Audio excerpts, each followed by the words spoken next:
It started when I was 9 years old. I have two sisters. Linda is 3 years older than I am and Denise is my twin.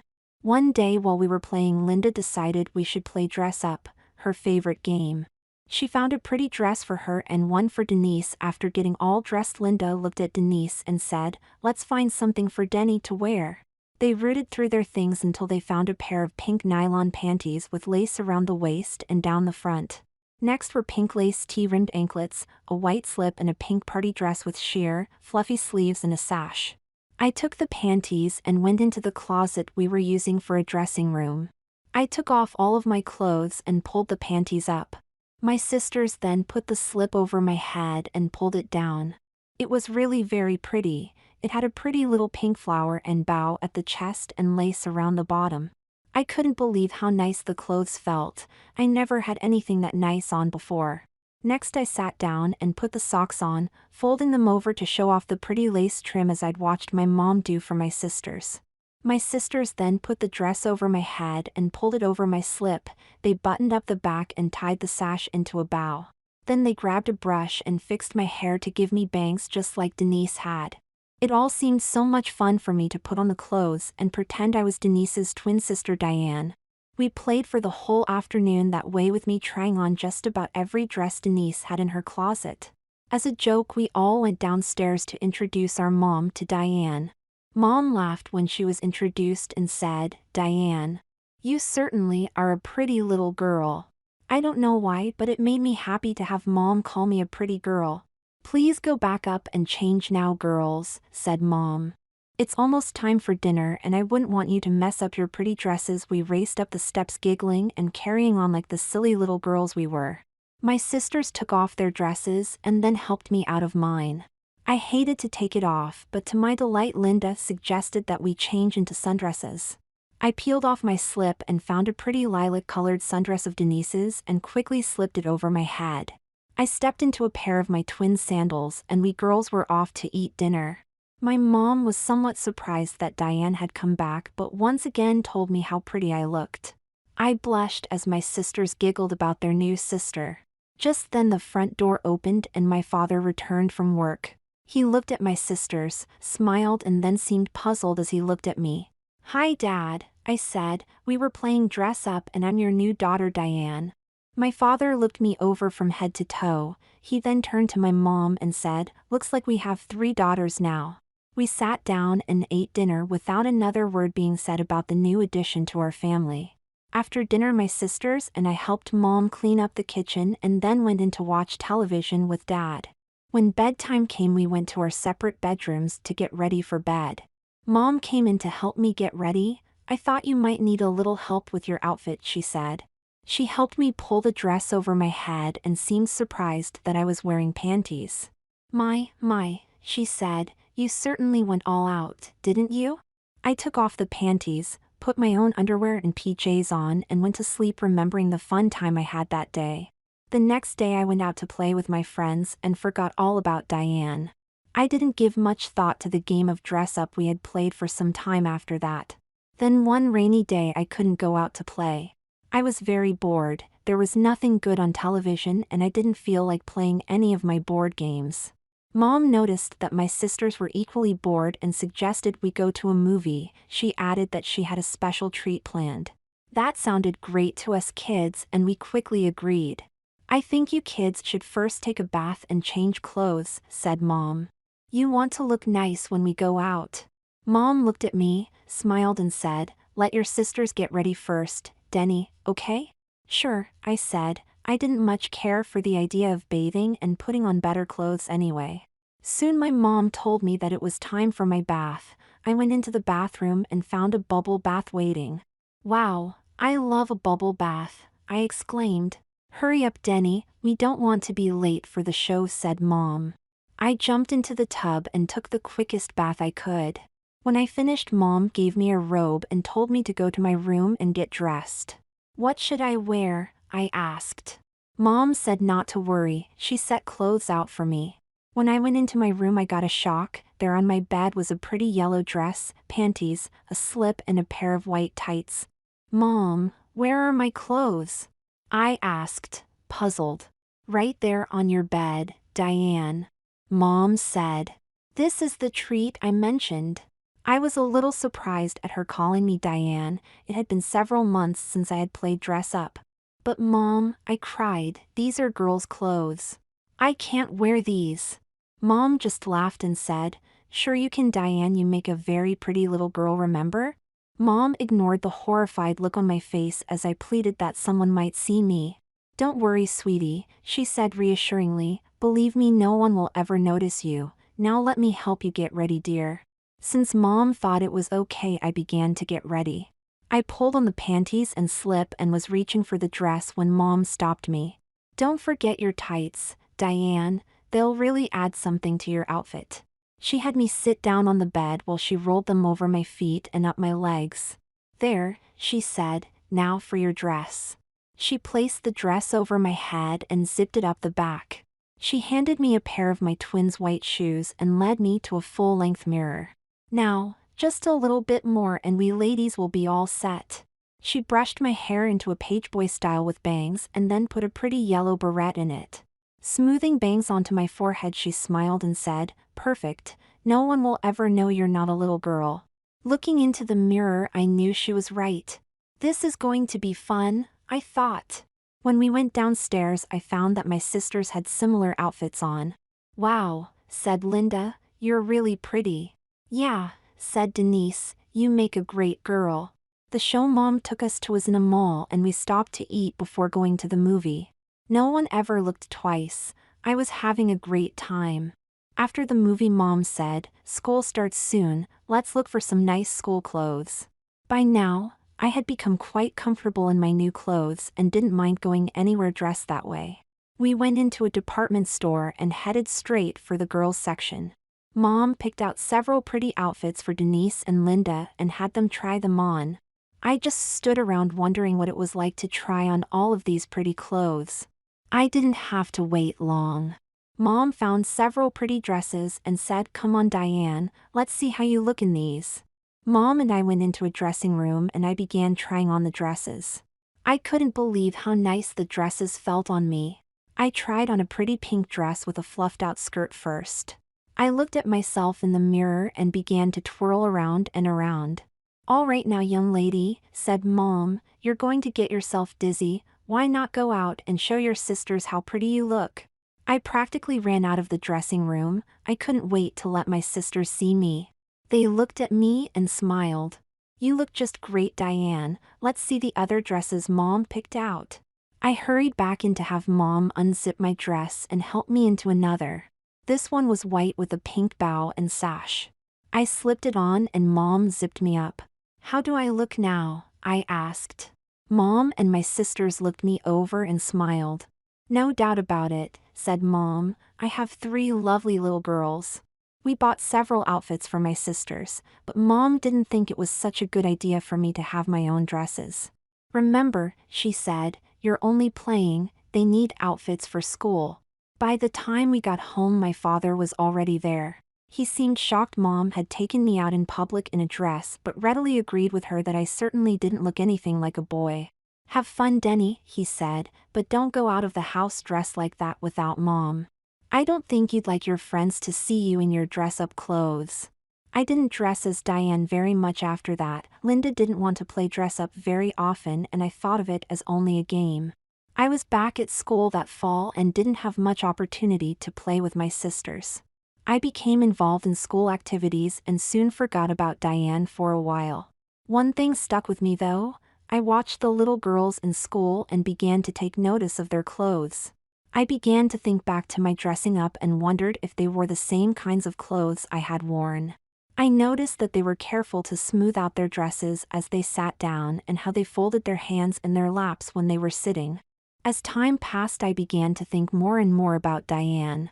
Since my sisters didn't seem interested in playing dress-up any longer, I decided to play by myself. I went into Denise's drawers and got out a pair of panties, a slip, and some socks. Next I went into her closet and found the pretty pink dress I had worn my first time. I carried my new outfit back to my bedroom and began to change. The panties were a pale yellow with a lace waistband. I picked them because they seemed to be the prettiest ones in my sister's drawer. They felt so soft and silky next to my skin, not at all like my boys' underwear. I put on the anklets next and fixed them so the lace cuff would show. Next I pulled on a new slip Denise had just gotten. It flared out at the bottom and was trimmed at the top and bottom with lace. When I put on the dress, my slip made it flare out, and I twirled in front of my mirror to watch it flare even more. Just then Denise came into my room. "You look really cute in my clothes," she said, startling me. "I'm sorry, Denise," I stammered. "I was just thinking about when we played dress up and all that." Denise smiled at me. "Come on, I have something for you," she said. We went back to her room where she took a dress from her closet. It was a yellow sundress without straps. "Here," she said, "I'm tired of this one, you can have it if you want." My heart was pounding. I was being given a dress of my very own. "Are you sure it's okay?" I asked. "Won't Mom mind you're not wearing it anymore?" Denise handed me the dress and said, "I didn't really like it when I got it, at least this way someone gets to wear it." Just then Mom came into the room. "Hello there, Diane," she said, smiling at me. "I haven't seen you around very much. What are you girls up to now?" "I'm letting Diane, have this dress," Mom Denise said. "I really don't like it anyhow. She likes it and doesn't have anything of her own. I sort of feel sorry for her." "Well, all right," said Mom. "Diane, why don't you change your dress? I don't want Denise's party dress to get messed up. It's not the kind of outfit to be worn around the house. Go change into your new dress if you want and put Denise's dress back where you got it from." I went back to my room and took off the party dress and pulled on my new sundress. I was thrilled to have a dress of my very own. Once I got it on, I went back to show Mom and Denise how it looked. "Silly girl," said Mom, "you can't wear that slip. See how the straps show. Come here, young lady, let me help you get dressed right. If you're going to wear these clothes, there are a few things you need to know." She helped me out of my dress and slip. "Hey," said Denise, "those are my favorite panties. You'd better not mess them up." "Don't worry, Denise," said Mom, "I'm sure your sister will be careful." "Now," said Mom, "if you're going to wear a slip under that dress, it'll have to be a half slip because that dress won't cover straps." She pulled a white half slip from Denise's drawer and helped me put it on. "You'll have to make do with a regular slip. The one you had on is strictly for fancy dresses, not sundresses." Mom helped me pull down my new dress and straighten it out. "There, that's much better. See how it looks in the mirror." I stepped in front of the mirror and admired my dress. "It's so pretty, Denise. Thanks for letting me have it." I went downstairs to watch television and talk to Mom. "I'm glad you let me dress like this, Mom," I said. "It feels really neat to wear these clothes." "That's all right, Diane," said Mom. "You look very pretty. Just be careful about going outside like that." Soon my father came home from work. I raced over, threw my arms around his neck and hugged him. "Denise didn't want this dress anymore, Dad, so she gave it to me," I said. "Isn't it the prettiest dress you've ever seen?" My dad agreed that it was certainly a pretty dress and it did look very nice on me. "I need to go to the mall later," he said. "Want to come along?" "You mean dressed like this?" I asked. "Mom said I shouldn't go out dressed like this." "Come on, sweetheart," Dad said. "I'm sure if Mom fixed you up like she did the last time it would be okay." He looked at Mom. "How about it?" he asked. "Can you fix my girl up so we can go to the mall together? I'll bet she'd love to show off her pretty new dress." "Sure," Mom said. "I'm sure I can pretty her up for a trip to the mall." I gave Mom a great big hug and kiss. "Thanks, Mom," I said. "I can't wait." I practically raced through my dinner. Mom took me back up to my room. "Wait here," she said. "I have to get a few things." She returned in a few minutes with a pair of Linda's old shoes. "Here," she said, "try these on," she said to me. They were a pair of yellow flats which matched my sundress. "Linda can't fit these anymore. If they fit, they're yours." I tried them on and found them to be just right. Not that I would have said otherwise. "They fit," I yelled. "They fit and they'll look so pretty with this dress." "Hold on, Diane, I'm not done with you yet," Mom said. "Please take off your shoes and socks." I kicked off my shoes and pulled off my socks. Why do you want me to do this? I asked. Well, said Mom, you don't want to wear those pretty shoes with socks. Here, put these on. Mom handed me a pair of tan stockings for girls. I put my feet into them and Mom helped me pull them over my panties. You have to be careful with these, Diane. You don't want to put a run in them. Once I had my stockings on, I stepped into my new shoes again. Wow, this sure does feel funny, I said, not like those tights I wore. No, Mom said, you'll have to get used to stockings, they're not heavy like tights and they look much prettier. I stepped in front of the mirror and loved what I saw, a pretty little girl ready to go out with her dad. Let's brush your hair and put something pretty in it, said Mom. She fixed my hair into a pretty style and once again gave me bangs. Now, she said, a pretty yellow hair ribbon and you're almost through. She tied a yellow ribbon into my hair and let the sides drape down in back of my head. Take this sweater in case you get cold, sundresses aren't good for staying warm in. Oh, and one more thing, she said. To complete your outfit, here's an old purse of Linda's, she loved to carry it when she was your age. When we got back downstairs, my dad let out a whistle. Who is this pretty young lady, Mom? This, said Mom as I curtsied, is our new daughter Diane. I spun around so that my dress flared out. I couldn't remember being this happy. My sister Linda said, you're really cute, Diane. I think it's neat to have twin little sisters. Dad looked at her and said, let's not get carried away. It's just a little game Denny likes to play. When we got to the mall, I was afraid to get out of the car. What if someone recognizes me, Dad? I asked. Don't worry, Diane, no one's going to notice you, Dad said. You're just a little girl out shopping with her dad. We went into a department store and picked up a few things Dad needed for his car. To my relief, no one paid any attention to me and I relaxed and began looking around. When Dad went to pay for his things, the cashier, an older man, smiled me and said to Dad, that's a pretty daughter you have, bet she'll be a heartbreaker when she grows up. Dad smiled at me and said, yes, she's definitely Daddy's girl. As we walked through the mall, I began to look at the pretty dresses on display in the store windows. I wonder how I'd look in that dress, I thought to myself. I didn't notice my father watching me. I soon found that for all my enjoyment I hadn't thought of something. I needed to use the bathroom. Dad, I said, I have to go the boys' room. No, laughed Dad, you have to go the girls' room. I had forgotten all about how I was dressed.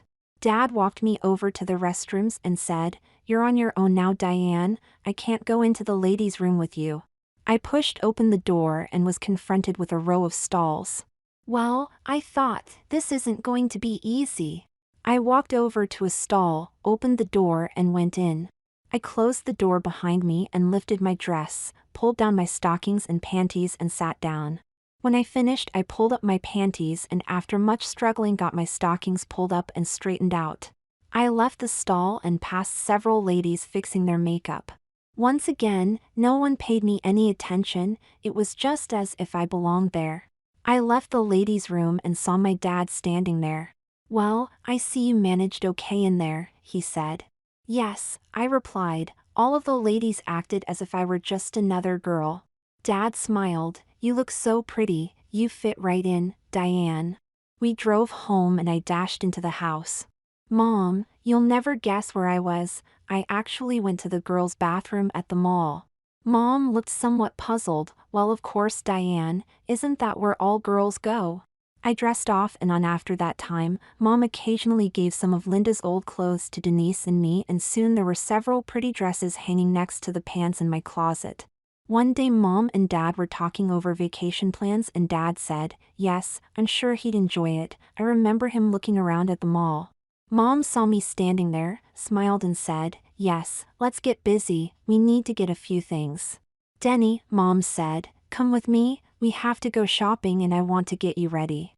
I followed Mom upstairs to my bedroom. Get undressed, she said, you're going shopping as Diane again. Mom went into my closet and came out with a sky blue dress in her hand. I have to get some things from Denise, I'll be right back. I was very excited, it had been months since I went shopping as Diane and I couldn't wait to go again. Mom returned, laid down a pair of pink nylon panties, a full slip and a pair of white knee socks. Put these on while I get some shoes for you. I'll zip your dress up when you're ready. She returned with a pair of Denise's white dress shoes. They were very pretty with a strap and a little blue bow on the front. I stepped into my panties, pulled on my slip and dress and sat down to put on the socks. I noticed that the slip brushed against my bare legs every time I made any movement. It was a fantastic feeling, sort of a constant reminder that I was wearing a dress. Mom zipped me up and we went downstairs to meet the rest of the family. Dad and I have a surprise, girls, said Mom. We're going to take a 2-week vacation at the lake next month and Diane here will be joining us. Now we're going to the mall to pick up a few things we'll need for the vacation. I couldn't believe my ears, 2 whole weeks as Diane. This would be great. We went straight to the girls' department at our favorite mall store. Mom let Denise and Linda pick out bathing suits they liked and then bought them some short sets to play in. What about me, Mom? When can I go shopping for my stuff? I asked. Right now, Diane, said Mom. After all, I want you to fit right in with the other girls. Let's find a bathing suit for my pretty girl. We rejected several styles. Even though they were pretty, I didn't want anything too fitting in the bottom. We finally found a pretty pink suit with a skirt that covered the bottom part. Let's see how you look in this one, Diane, said Mom. I think you'll look very pretty in it. I took the suit into the dressing room and Mom helped me out of my dress and slip. I stepped into the suit, pulled it up and fixed the shoulder straps. Show your sisters, Diane, she said. I think we've found the perfect bathing suit for you. I stepped out of the dressing room and my sisters began to giggle. Behave, girls, said Dad. What do you think of your sister's bathing suit? My sisters looked at each other and smiled. I think it's perfect for her, said Linda. Yes, said Denise. You look just great, Diane.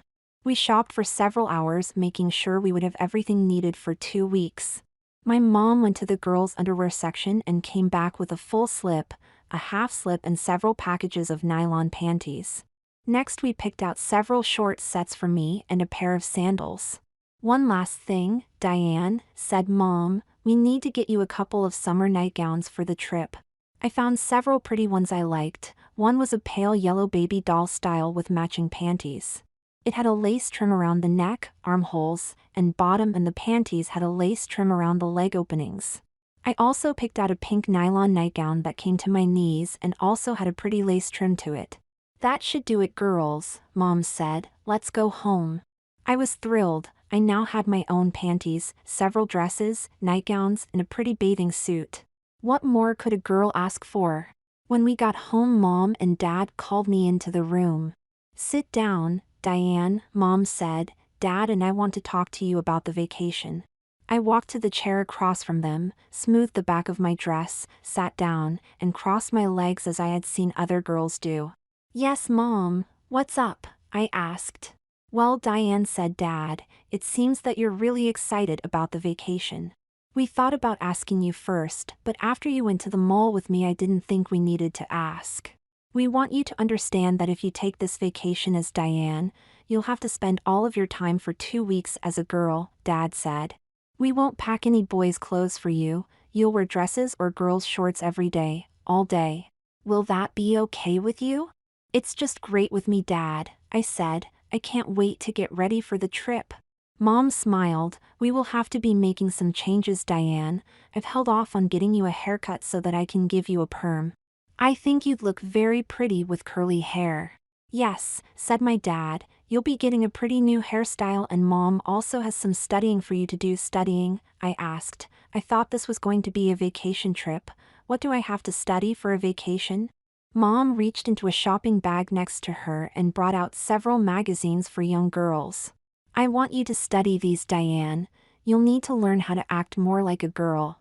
We wouldn't want anyone to think that the pretty girl with the curly hair was actually a boy, would we? You'll see what girls like to wear, what they like to think about, and for 2 weeks you'll forget you're a boy. It's not going to be all fun and games, Diane, said Dad. We'll be going sightseeing and out to restaurants. I expect you to be every bit as feminine as your sisters. When people talk to you, smile and talk back. Your voice is high enough to be a girl's, and heaven knows you'll look exactly like a pretty young girl." I assured them that I would be a good girl for them and that I couldn't wait to go. "We're glad to hear that, Diane," said Mom, "because as of this moment you're going to be a girl until the end of the vacation. We'll use the next couple of weeks to get you used to being a girl all of the time. First things first, go wash your hair and meet me in the kitchen. It's time to give you a perm." I followed Mom into the kitchen and sat down. "I think you'll need to change clothes, dear. I wouldn't want to mess up that pretty dress," Mom said. "Linda, could you take Diane upstairs and find her something else to wear, please?" I followed my sister to her room. She began rooting through Denise's clothes. "Take off your dress and slip, Diane. You can wear this top and slacks for your perm," she said. She unzipped my dress. I stepped out of it and took off my slip. Seeing the look of disappointment on my face, Linda smiled and said, "Don't worry, Diane. You'll be wearing lots of dresses over the next couple of weeks. After all, this is a pair of girls' slacks and a girl's top you're putting on, and you'll be wearing panties and knee socks too." That cheered me up and I pulled on the slacks and top. Even if they were pants, they felt softer than any pants I owned, and the top was a pretty shade of pink. "These pants feel really nice, Linda. How do I look in them?" "You look like a cute little girl. It's hard to believe you're really a boy," Linda said as she looked me over. "Let's go downstairs, little sister. It's time to get your hair done." I went back into the kitchen where Mom had everything ready. "Lean over the sink, dear," she told me. "We have to wash your hair first." I leaned over and Mom began washing my hair. "After we wash it," Mom said, "I'll trim it up a little to make it look just right. I can't wait to see how pretty you'll look when we're all done." Mom washed and trimmed my hair, then began putting a smelly liquid all over it. "This will keep your hair looking nice and curly. Once this is done, I'll set it in curlers. You'll see what girls go through to look pretty, and once you're done you'll see that it was worth it."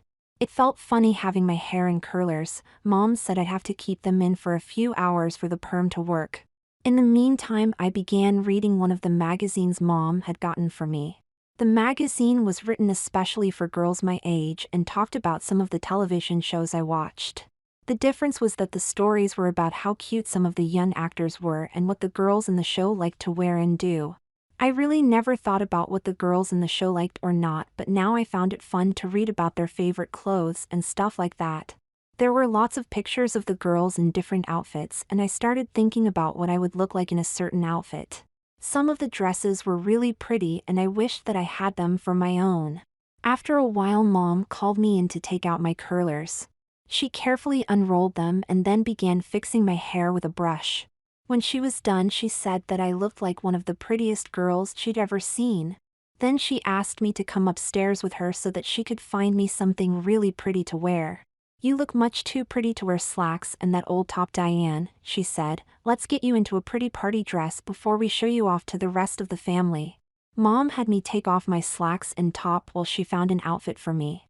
She soon returned with a cream-colored dress with long, puffy sleeves and lots of lace on the top part of the dress. The sleeves and top of the dress were made of a material that you could almost see through.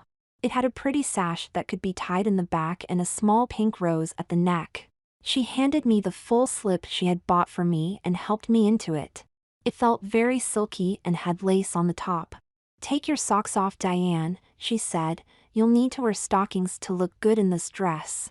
I took off my socks and carefully pulled the stockings onto my legs. I pulled each leg up very carefully and fixed the waistband. Mom put the dress over my head and helped me get my arms into the sleeves. She pulled it down, zipped me up and tied the sash. Next she gave me a pair of Linda's old patent leather shoes that buckled across the front. She brushed my hair a little more and then led me down to have the rest of the family see me. When my sisters saw me, all they could say was wow. My dad smiled and hugged me. "I can't believe that this is the same little boy I saw earlier. What happened to Denny?" I walked over to the full-length mirror and saw no sign of a little boy. All I could see was a girl with lots of curls wearing a pretty dress. I noticed that you could see the top of my slip through the dress. "That's okay, Diane," Mom said. "It's supposed to look that way. Do you like the way you look?" I ran my hands down the front of my dress and fluffed up my skirt. "I love it, Mom," I exclaimed. "The stockings really do look better with this dress." "Let's take a picture of her, Mom," Linda said. "We could put it into our album with the family pictures." Mom got the camera and had me pose for several pictures. "Put your hands in front of you, Diane," Mom said. "We want these pictures to show a pretty girl, so you have to learn to stand like a girl would." I did as she said and flashed what I thought was my prettiest smile for her. "Good girl," she said. "Now sit on the couch for the next one." I walked over to the couch, and as I sat down I held the back of my dress the way my sisters held theirs. "Cross your legs, sis," yelled Denise. "You don't want anyone looking up your dress." "I don't think we're going to have a problem, do you, dear?" Dad asked Mom. Mom looked at me and smiled. "No," she said. "I think he'll make a perfect little lady." Just then a car pulled into the driveway. "It's Aunt Lynn," yelled Denise. Linda said, "Mom, let's play a trick on her. Let's tell her that Diane is really Denise." Everyone thought that was a great idea, everyone but me, that is. "I can't do that, Mom," I protested. "She'll know right away that I'm Denny. Then how do we explain these clothes?" "Don't worry, Diane," Dad said. "I'm sure she'll fall for our joke. Think of this as getting ready for the vacation. If we can fool your mom as sister, we can fool anyone." I reluctantly agreed, since it didn't seem as though I was going to have much choice. Mom told Denise to hide upstairs and wait until Linda came to get her. Dad went over to the door to meet Aunt Lynn. I just stood there hoping everything would be okay. My aunt walked in and greeted Mom. Looking at Linda at me, she said, "Hi girls, how are my favorite nieces today?" Linda smiled and said, "Hi Aunt Lynn, we were just looking at Denise's new dress." Mom gave her a perm. "Isn't she pretty?" Aunt Lynn smiled at me and said, "Yes Linda, she does look very pretty. How did you like your first perm, Denise?" Mom, Dad and Linda were trying not to laugh. "It was nice, Aunt Lynn," I said. "Do you think my hair looks pretty this way?" Aunt Lynn always did have trouble telling my voice from Denise's, so talking wasn't going to give me away. Aunt Lynn smiled at me. "Yes I do, Denise," she said. "Come over here and give me a big hug." I walked over, put my arms around her and hugged her. "You're getting to be such a pretty young lady," she said. "Soon you'll be going to dances with Linda." I thought my family was going to bust out laughing. Aunt Lynn held me at arm's length and looked me over. "That's a pretty slip you're wearing, Denise, and stockings too. You're really dressing like a young lady now," she said. "No more little girl clothes for you." That was too much for everyone to take, and they burst out laughing. "What's so funny?" Aunt Lynn asked. "Lynn," Mom laughed. "I think he likes little girl clothes." "What's so funny, and who's he?" Aunt Lynn asked, puzzled. "Linda, go upstairs and get our surprise," Dad said. Linda left and came back a minute later with Denise. "Lynn," said Dad, "this is Denise. You've been talking to your nephew Denny." Even after explaining everything to her, Aunt Lynn couldn't believe it. "But," she said, "why is he wearing a dress and stockings? And that's definitely a pretty slip underneath her, I mean his dress." Mom put her arm around me and said, "It's like we just told you. He looked so cute we decided to see if we could really pretty him up." "I'm amazed," Aunt Lynn said. "I never would have guessed that this pretty girl was actually a boy." She just kept staring at me, and I was beginning to feel uncomfortable. "Good, we're glad to hear that, Lynn," said Dad. "If you couldn't tell, no one will know when she's on vacation either." Mom and Dad explained to my aunt that since I liked wearing pretty clothes, they had decided to take me on a vacation as a girl. "Maybe I can help," Aunt Lynn said. "He certainly can't stay inside until you leave, and he certainly can't go out to play as a girl either. How about if Diane here stays with me for a few weeks until you go on vacation? No one would know her, and I'd love the company. She can practice being a girl where nobody knows her and still go outside to play." That sounded like a great idea to me, and plans were made for me to stay with Aunt Lynn as her niece. I helped Mom pack the clothes I would need for my stay with Aunt Lynn. Mom packed several dresses that Linda had outgrown, my new nightgowns, and several pairs of shorts and tops. I gathered my new panties, a slip, and several pairs of knee socks and anklets. "Don't forget to bring your bathing suit," Aunt Lynn called to me. We can go swimming at the local pool. After I gathered all of my clothes, Dad helped me to carry them out to the car. Have fun, sweetheart, he said. Don't forget your Diane until the end of the vacation. I brushed up the skirt of my dress. Don't worry about that, Dad. I don't feel anything like a boy, I said. Besides, it would be tough to think of myself as a boy in this outfit. After a couple of weeks had passed, I found that I was really enjoying my vacation as Diane. I didn't realize how easy it was going to be for me to be a girl. Aunt Lynn helped me quite a bit by letting me dress up in her clothes when we were alone in the evenings. I put on fashion shows, modeling her pretty outfits while she taught me how to walk, sit, and stand.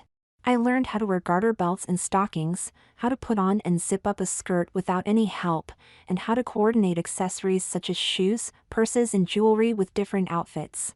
Aunt Lynn taught me all about using makeup to make myself look prettier and how to fix my own hair and nails. Playing with the other girls taught me how to relax and be a girl. I never had to think about what I was saying, it seemed to come naturally. My aunt was always helping me to become more ladylike, even teaching me how to walk in heels. Walking in heels really taught me feminine grace. If I didn't take small ladylike steps, I'd end up tripping in them. You know, Aunt Lynn said, I'll bet you could pass as a girl absolutely anywhere. You're comfortable enough dressed as a girl that no one would ever know you're a boy. You'd make a gorgeous teenaged girl in a few years. It's too bad you had to be a boy. I didn't know how to react to Aunt Lynn. I enjoyed playing boys' games and acting like a boy, but that was before she had helped me to become Diane. I suddenly realized that I had not been thinking of myself as Denny since I came here. I was Diane, and I was very happy being Diane. I loved my pretty panties, nightgowns, and dresses, and I had grown used to setting my hair and wearing nail polish. Most upsetting of all, though, was that I really enjoyed being a girl. Maybe I could keep dressing this way over summer vacations, I suggested. If it's okay with you, I could spend vacations here as Diane. Maybe you could. Aunt Lynn said, we'll talk to your family about it when they come. In the meantime, you're my pretty little niece, so relax and enjoy yourself, Diane. The next morning I put on a pretty sundress and sandals and went out to join my girlfriends. While we were playing jump rope, Cindy's brother Bob showed up again. He ignored Cindy and Marcy but said a cheerful hello to me. I gave him a big smile and said hello back. I didn't understand why I felt so happy to see him, but it really cheered me up to say hi to him. I quit jumping rope and went over and sat next to him. Suddenly Cindy and Marcy started to yell, Bob has a girlfriend, Bob has a girlfriend. Bob's face turned a deep red and he began to get up to leave. Oh, be nice, I called to my friends. He just said hello. Bob seemed to feel a little better. Thanks, Diane, he said, you're really nice. Without thinking, I stood on my tiptoes and gave him a kiss on the cheek. Thanks, Bob, I said, you're sweet. Now my friends really started to tease him and Bob was out of there like a shot. I can't believe you kissed him, Cindy said, now we'll never get rid of him. Marcy said, he'll hang around us all the time now. Sorry, I said, it just seemed like a nice way to thank him, and after all, he is kinda cute. They both looked at each other and laughed. Wait till I tell him you think he's cute, Cindy said, that ought to make his whole day. That evening I mentioned the kiss to my aunt. I told her I didn't plan on kissing Bob, it just seemed the right thing to do at the time. Sounds to me like you've become more of a girl than you expected, she laughed. Just be careful, she said, don't get too carried away with boys, you're still too young to be dating. I was glad my aunt understood about my kissing Bob.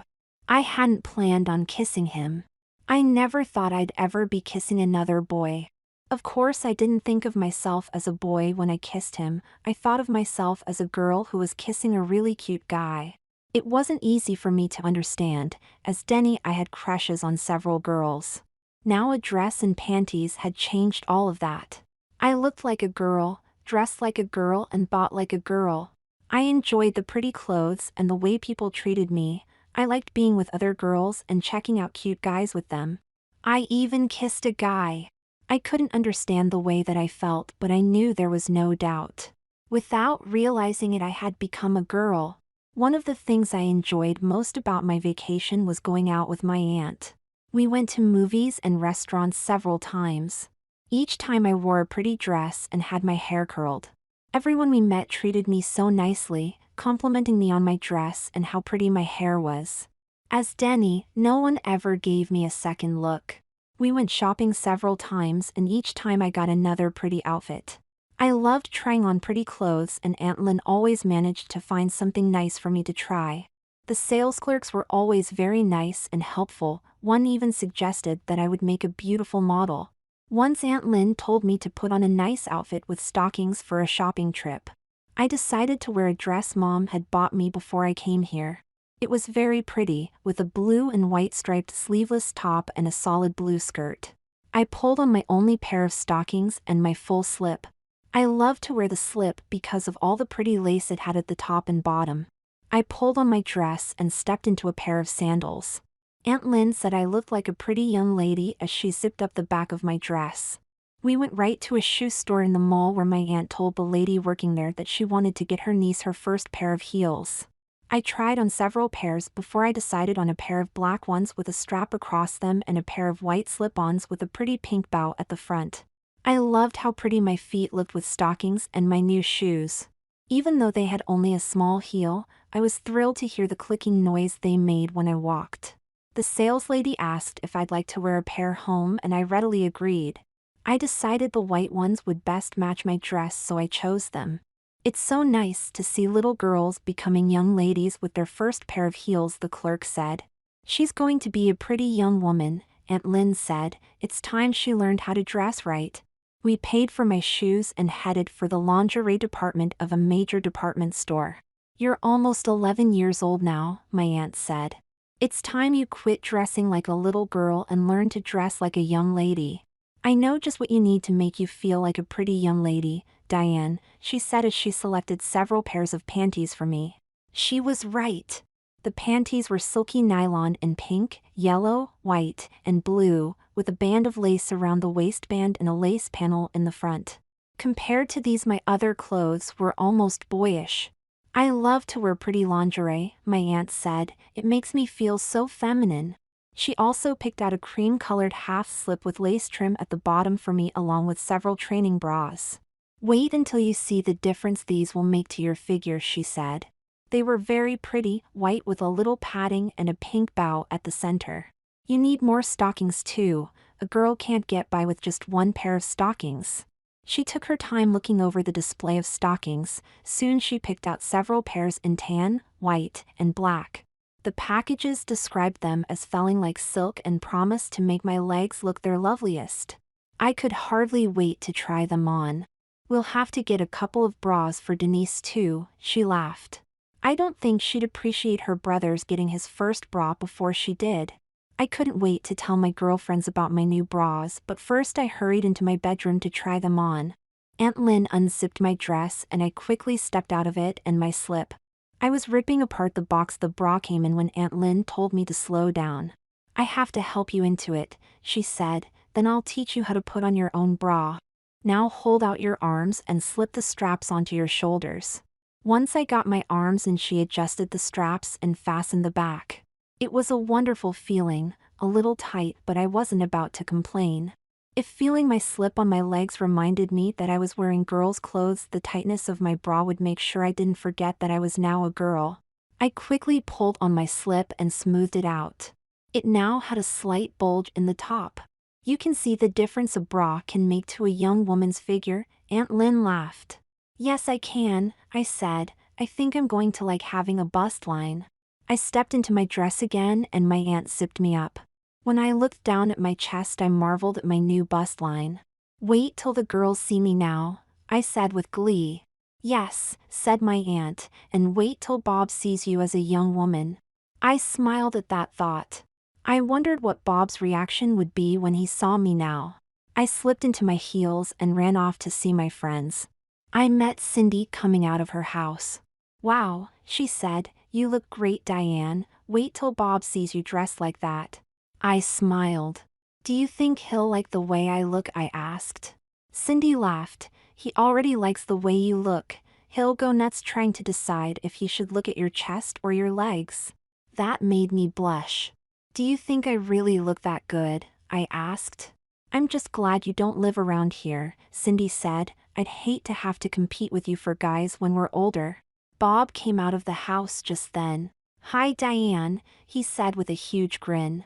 How come you're all dressed up? I was thrilled that he had noticed. My aunt bought me some new stuff, I said, and I wanted to show Cindy I couldn't believe it. Cindy was right. Bob stopped looking at my chest just long enough to check out my legs. I was thrilled. Here was this really adorable guy checking me out, and I loved every second of it. Weren't you going somewhere, Bob? Cindy asked. Oh yeah, that's right, he said. It was nice looking, seeing you again, Diane. Cindy and I both broke into giggles as he hurried away. The week before I was to go on vacation with my family, Aunt Lynn told me she had a special treat lined up for me. She belonged to a club that was about to have its annual dinner/dance, and she planned on taking her new niece. We had a lot of work to do in the meantime, she said. I would have to learn to dance as a girl, and we had to pick out the dresses we would wear. We practiced dancing with Aunt Lynn leading. I had never really danced before as a boy, so I didn't have to worry about getting confused as the female partner. I had a lot of fun learning to dance and kept thinking about how much fun it would be to dance with Bob. The best part, however, was shopping for our dresses. We went to several bridal shops and department stores trying on all kinds of dresses before Aunt Lynn found what she wanted. She tried on a beautiful pink gown made from a silky material. It had short, puffy sleeves which could be worn off the shoulder. It had a slit part way up one side, and she looked terrific in it. I'm glad you approve, she said, especially since you'll be wearing an identical dress. I was thrilled to death when I got to model my gown. It felt so nice on me and I looked beautiful in it. Thank you, Aunt Lynn, I cried. It's the most beautiful dress I've ever seen and I can't wait to wear it. My aunt was happy that I liked our dresses but said we still had a few more things to get before we were done. We went to the lingerie department where she chose matching panties, slips and strapless bras in a pretty shade of pink for us, along with several pairs of stockings which promised to make our legs look their prettiest. Next we went to the shoe department where we bought matching pink shoes. Mine had a slightly higher heel than I was used to, but Aunt Lynn said it was necessary to make my gown look just right. Aunt Lynn bought herself a pair of earrings and a matching necklace. She bought me similar jewelry, but I got clip-on earrings. Too bad we can't pierce your ears, Diane, she said. I've got lots of pretty earrings you could try on. We made our final purchases and left for home.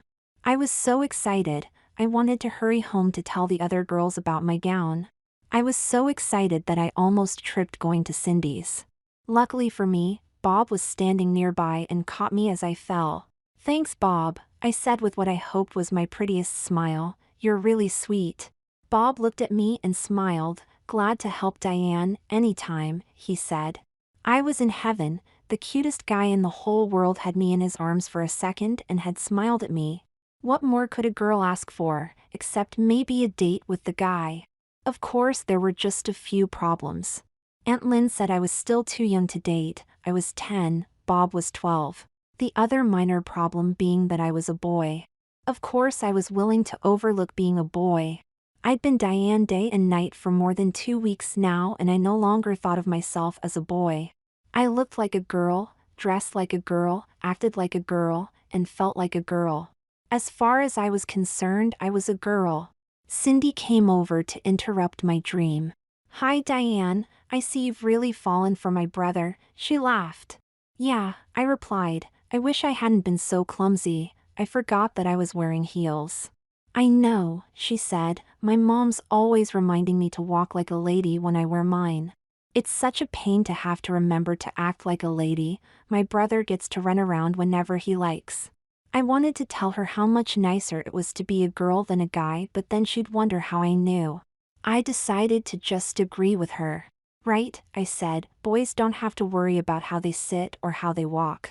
They have it so easy. We talked for a while about how easy boys had it and then got to what I really wanted to talk about, my new dress. Cindy agreed that it sounded very pretty and said that her family was also going to the dinner. She said she had a pretty gown picked out but wanted it to be a surprise.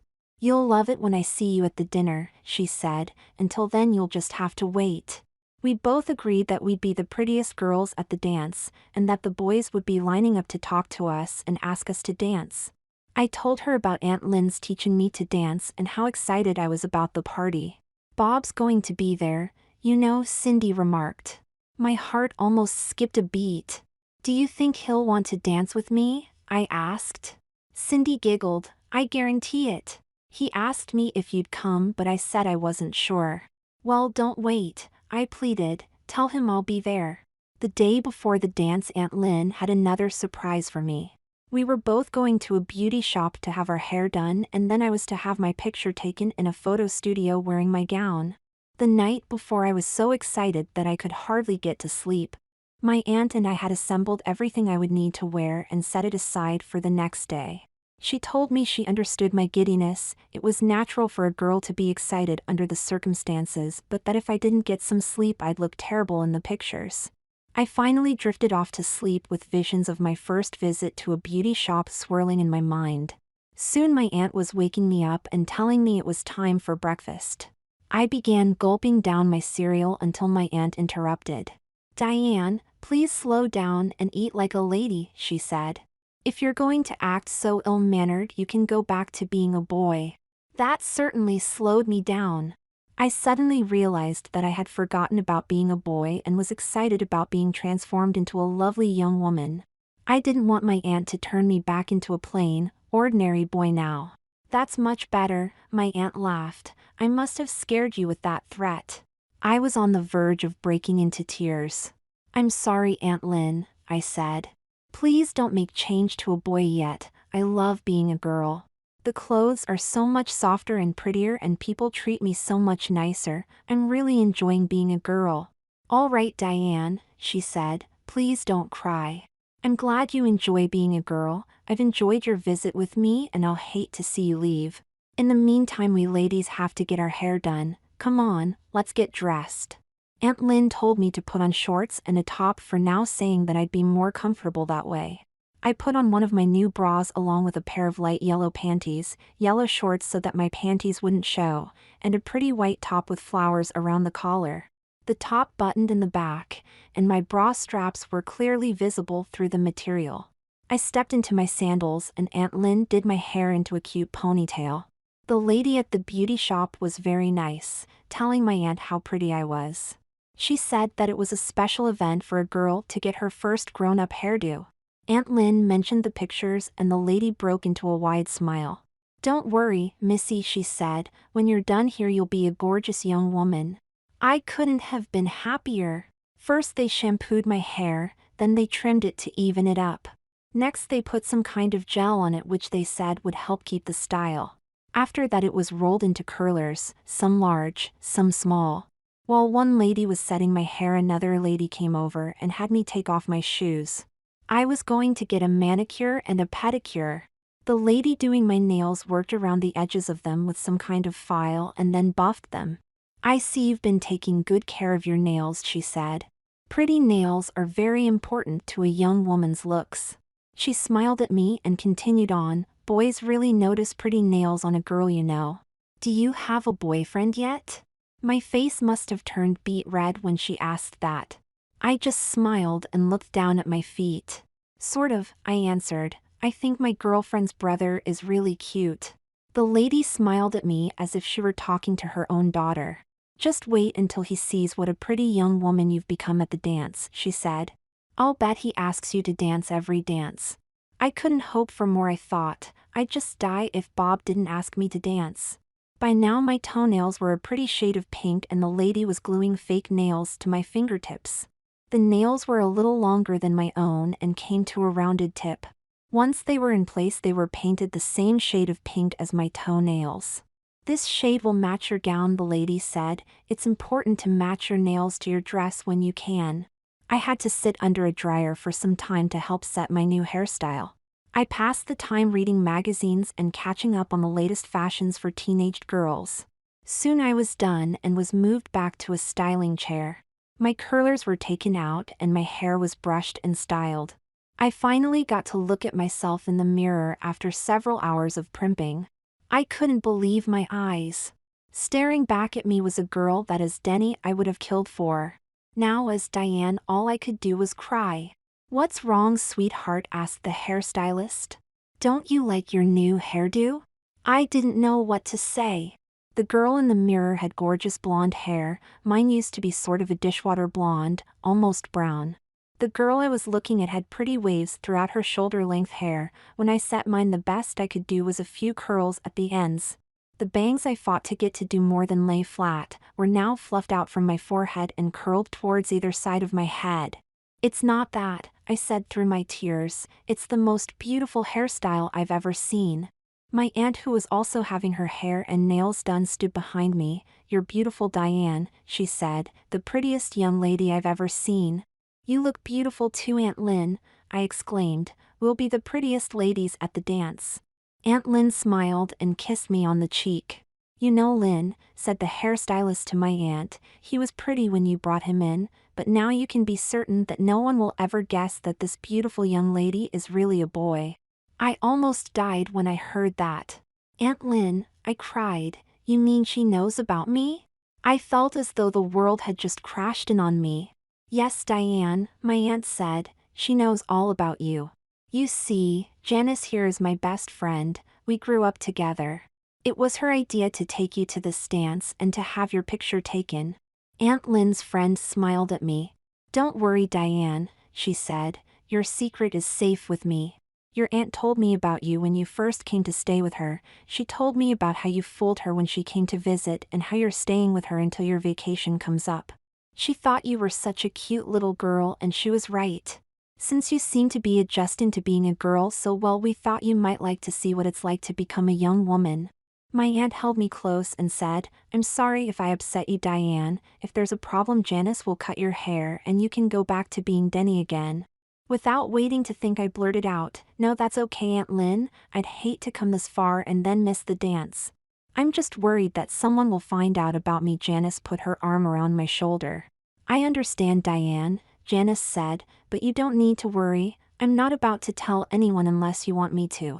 Why would I want you to? I asked, quite puzzled. The last thing I wanted was for anyone to know that I was really a boy. Let me introduce you to my niece, Janice said, that might help explain things. Cheryl, Janice called, could you come over here please? A very attractive girl of about 16 came walking over to us. She was wearing a short denim skirt, white stockings, a silky pink shell top and pumps. Her hair was dark brown and wavy with a lacy white ribbon tied in it. She had on a pretty gold necklace, bracelets and rings on several fingers. Yes, Aunt Jan, she asked, what do you need? Cheryl, Janice said, I'd like you to meet Diane. Diane is Lynn's niece. She's spending a few weeks here and just got her hair done for the dance tonight. Why don't you two go off and talk? You probably have a lot in common. Cheryl agreed and went to get her purse. We went to a nearby convenience store to buy soft drinks. You're very pretty, Diane, Cheryl said. So how do you like being a girl? That certainly got my attention. I don't know what you mean, Cheryl, I stammered. That's a silly question to ask. Cheryl looked as though she had made a major mistake. I'm sorry, Diane, she said. My aunt said we had a lot in common, so I figured you must be a boy too. I couldn't believe it. This pretty girl with a fantastic shape was also a boy. You mean you're not a girl? I asked. Then why are you wearing girls' clothes and carrying a purse? Cheryl smiled at me. Most likely for the same reason you're wearing them, she said. Because I like to. I thought I was the only one like this, I said. You don't look anything like a boy. I still found it hard to believe that she was a guy. I should hope not, Cheryl said with a laugh. I'd hate to think I spent so much time fixing myself up for nothing. I had a million questions for Cheryl and I got tongue-tied trying to ask them all at once. Easy does it, Diane, she said. I'll be happy to answer your questions one at a time. Cheryl explained that when she was about 4 years old, her mom thought she'd make a cute little girl. One day her mom took out a matching mother/daughter outfit and got Cheryl dressed. I cried when I found out what she wanted me to wear, she said. I screamed and carried on telling Mom that I wasn't about to put on any dress. Mom told me that I could scream all that I liked, but I was going to be her little girl for the day.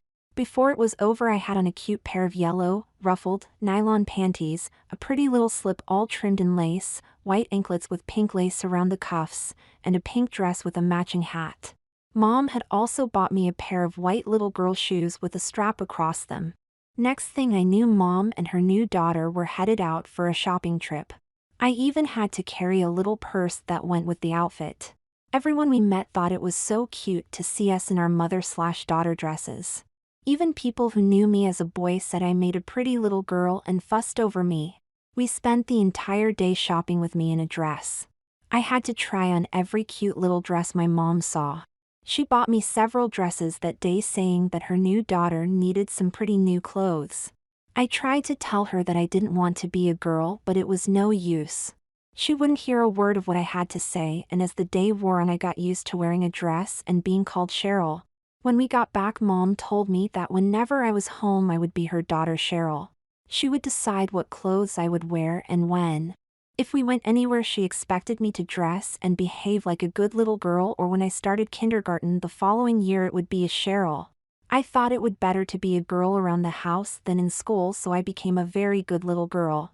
I got used to wearing dresses around the house and looked forward to shopping for pretty new dresses and underwear. I soon had a closet filled with dresses and drawers filled with colorful underwear. Mom used to let me pick out my underwear when I got ready for a bath, and I always picked the prettiest pair I could find.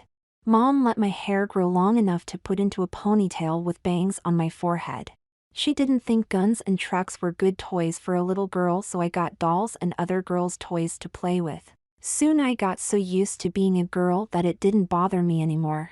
When we went shopping, I used to beg Mom for pretty dresses. Before long, I dressed as Cheryl whenever I was at home, and even went to family get-together as a girl.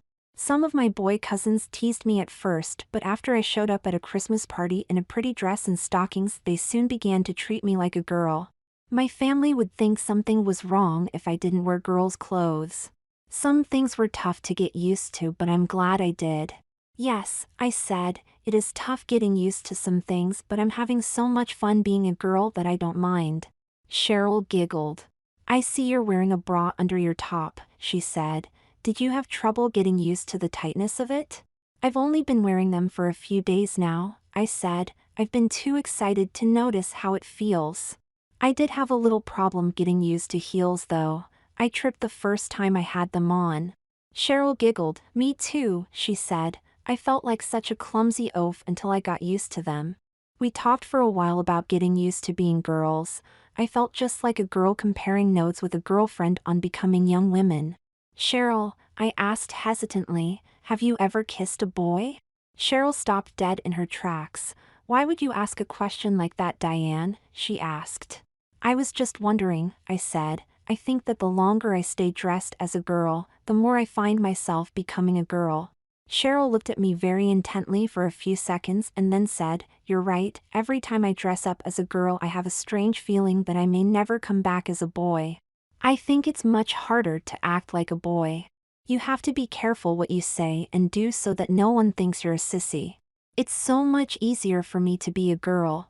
Cheryl sort of looked away for a little bit before she continued. Yes, she said with a smile, I've kissed a boy. Several boys, as a matter of fact. I mean, if they're going to take you out somewhere nice and spend money on you, a goodnight kiss is how a girl says thanks. You mean you go out on dates?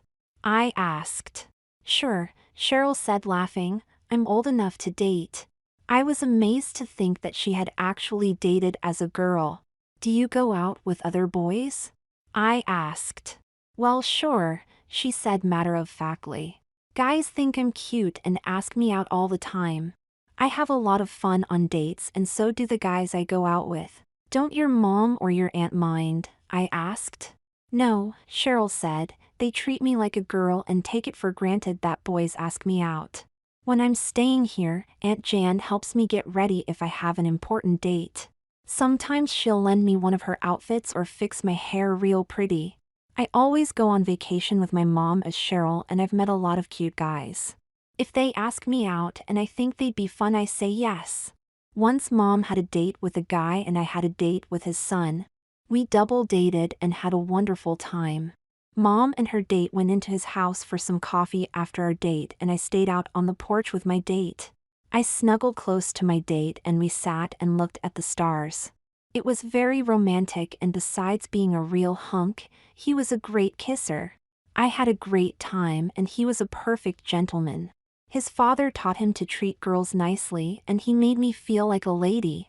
But don't you feel a little funny kissing other boys? I asked. Cheryl just laughed. I'm a girl, Diane.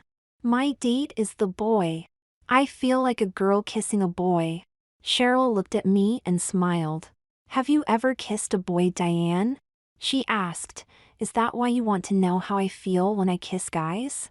I told her all about my crush on Bob, how I had kissed him, how I felt when he kept me from tripping, and how I hoped he'd want to dance with me later. Cheryl giggled. Yep, she said, like it or not, you've definitely become a girl. That's what I was afraid of, Cheryl, I said. I don't remember when, but I know I've become a girl. It was true. I really felt like a girl with a crush on a boy. I can help you with when, Cheryl said with a grin.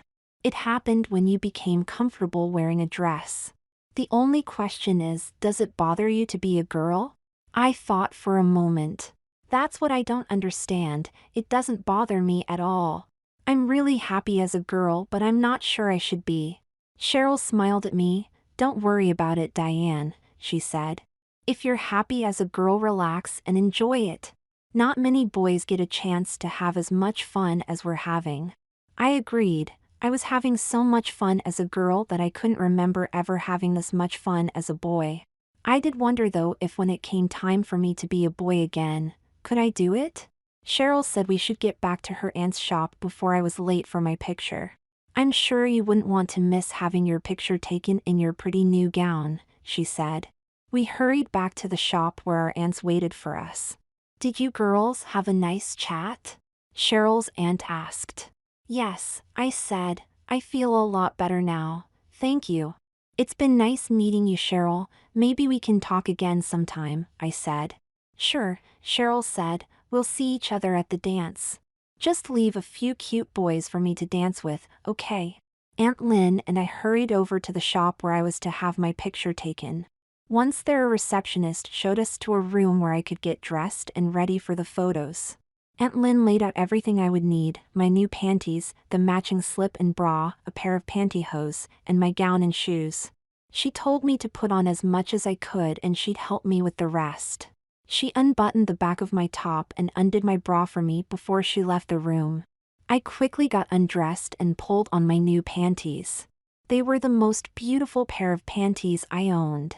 I put on my new bra, hooked it in the front and easily adjusted it over my chest. Next, I gently pulled on my stockings just the way I had been taught. I didn't want to take a chance of putting any runs in them. I pulled on my matching slip and stepped into my gown. By the time my aunt came back to help, all I needed was to have her zip my dress up. Aunt Lynn smiled as she looked me over. You know, Diane, you are the prettiest girl I've ever seen. I can't get over how you've changed in the past few weeks. You've gone from an ordinary little girl into a beautiful young woman, she said. It's even more amazing when you think what I was before I became an ordinary little girl, I said with a laugh. My aunt broke into a laugh. To tell the truth, she said, I had completely forgotten all about that. I can't think of you as anything but a beautiful young woman. I was thrilled to hear that. I was a girl as far as Aunt Lynn was concerned, and that made me very happy. I have a few more things for you to wear, Diane, she said. I think they'll add to your outfit. With that, she reached into her purse and brought out the necklace and earrings she'd bought for me. After putting them on me, she took out a small makeup kit and began to make up my face. She put on a liquid foundation, then patted powder all over it. Next came a pink blush, which she said would accent my pretty cheeks. After that, she applied some light pink eyeshadow to my eyelids and mascara to my lashes. I brought along something else to help make your dress fit better, she said with a gleam in her eye. Reaching into her purse again, she pulled out a pair of pads and placed them in the cups of my bra. Your mom and I used these when we were young girls to help our figures a little. I saved mine in case I ever had a daughter who needed a little extra help, she said. She stepped behind me and pulled up the zipper on my gown. Go look in that mirror, she said, smiling. I was amazed at how I looked. No one would ever suspect that there was a boy under my dress and makeup. I almost started to cry when Aunt Lynn stepped in. Don't start crying now, young lady, she said to me. You'll ruin your makeup. I held back my tears and hugged my aunt. Thank you, Aunt Lynn, I said. I really appreciate all that you've done for me. Believe me, Diane, she said. It was my pleasure. With that, I stepped into my heels and we walked out to have my picture taken. The photographer was a woman in her mid-20s who seemed to accept the idea that she was taking a young girl's picture. She always referred to me as Diane and never seemed to think that I might really be a boy. I had a wonderful time. The lady had me pose in several different positions, each one designed to make me appear very feminine. After the pictures, I took off my gown and lingerie and put my shorts and top back on. Aunt Lynn and I stopped for a bite to eat, then went home to get ready for the dance. We hurried home so that we could get our gowns on for the dance. Aunt Lynn looked beautiful in her dress, and when we stood side by side we looked like a lovely woman with her pretty young daughter. The pads Aunt Lynn put into my bra made my dress fit just perfectly. I loved the way I looked with a young woman's bust line. Walking around in my new heels was a little tricky at first. Aunt Lynn had to remind me to lift my dress slightly to avoid tripping on it. It was just so hard for me to believe that in just several short weeks I had gone from an ordinary little boy in jeans and t-shirts to a beautiful young woman in a pretty dress and lingerie. My hair looked fabulous and my makeup was perfect. Aunt Lynn put my makeup into my purse along with a lace-trimmed hanky and a small bottle of her perfume that I liked. That should do it, Diane, she said. You're a pretty young woman off to her first dance. If you're having any doubts, tell me now. Once we leave, you're going to have to convince a lot of people that you're a girl. I don't have any doubts, Aunt Lynn, I said with a grin. I love this dress and my hairdo is great. I feel pretty enough to convince the world. Aunt Lynn smiled. Yes, she said, you'll be perfect. That evening was one I'll always remember.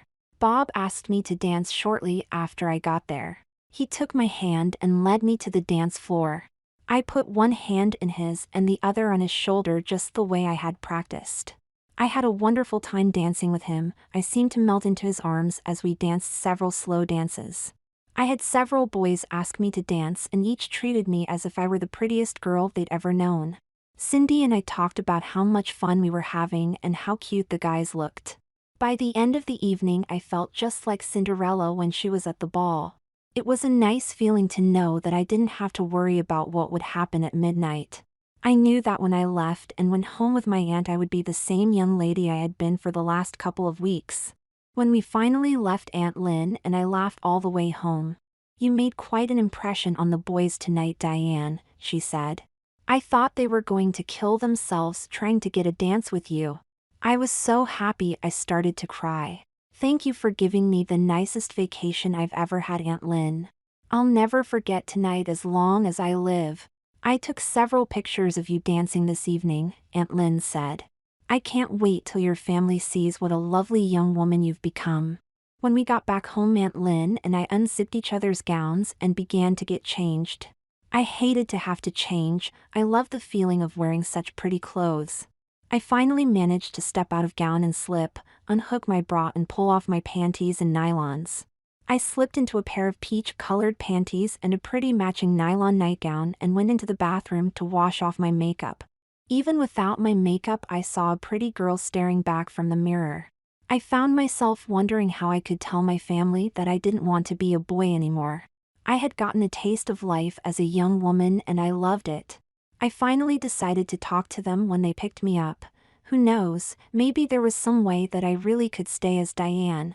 I drifted off to sleep with the most wonderful memories of my first dance as a girl. Several days later, my family arrived to pick me up. They all thought that I looked like such a cute girl. You look even better than when you left, Diane, said Linda. Thanks, I replied. I've had a lot of practice since then. I noticed that my twin Denise seemed to be looking at me kind of strangely. What's wrong, Denise? I asked. Aren't you happy to be going on vacation?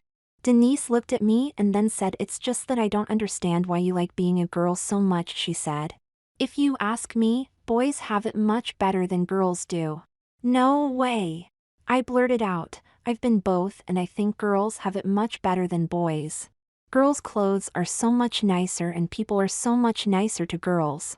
Yes, but guys get to run around more and climb trees and stuff. No one's telling them to settle down and act like young ladies.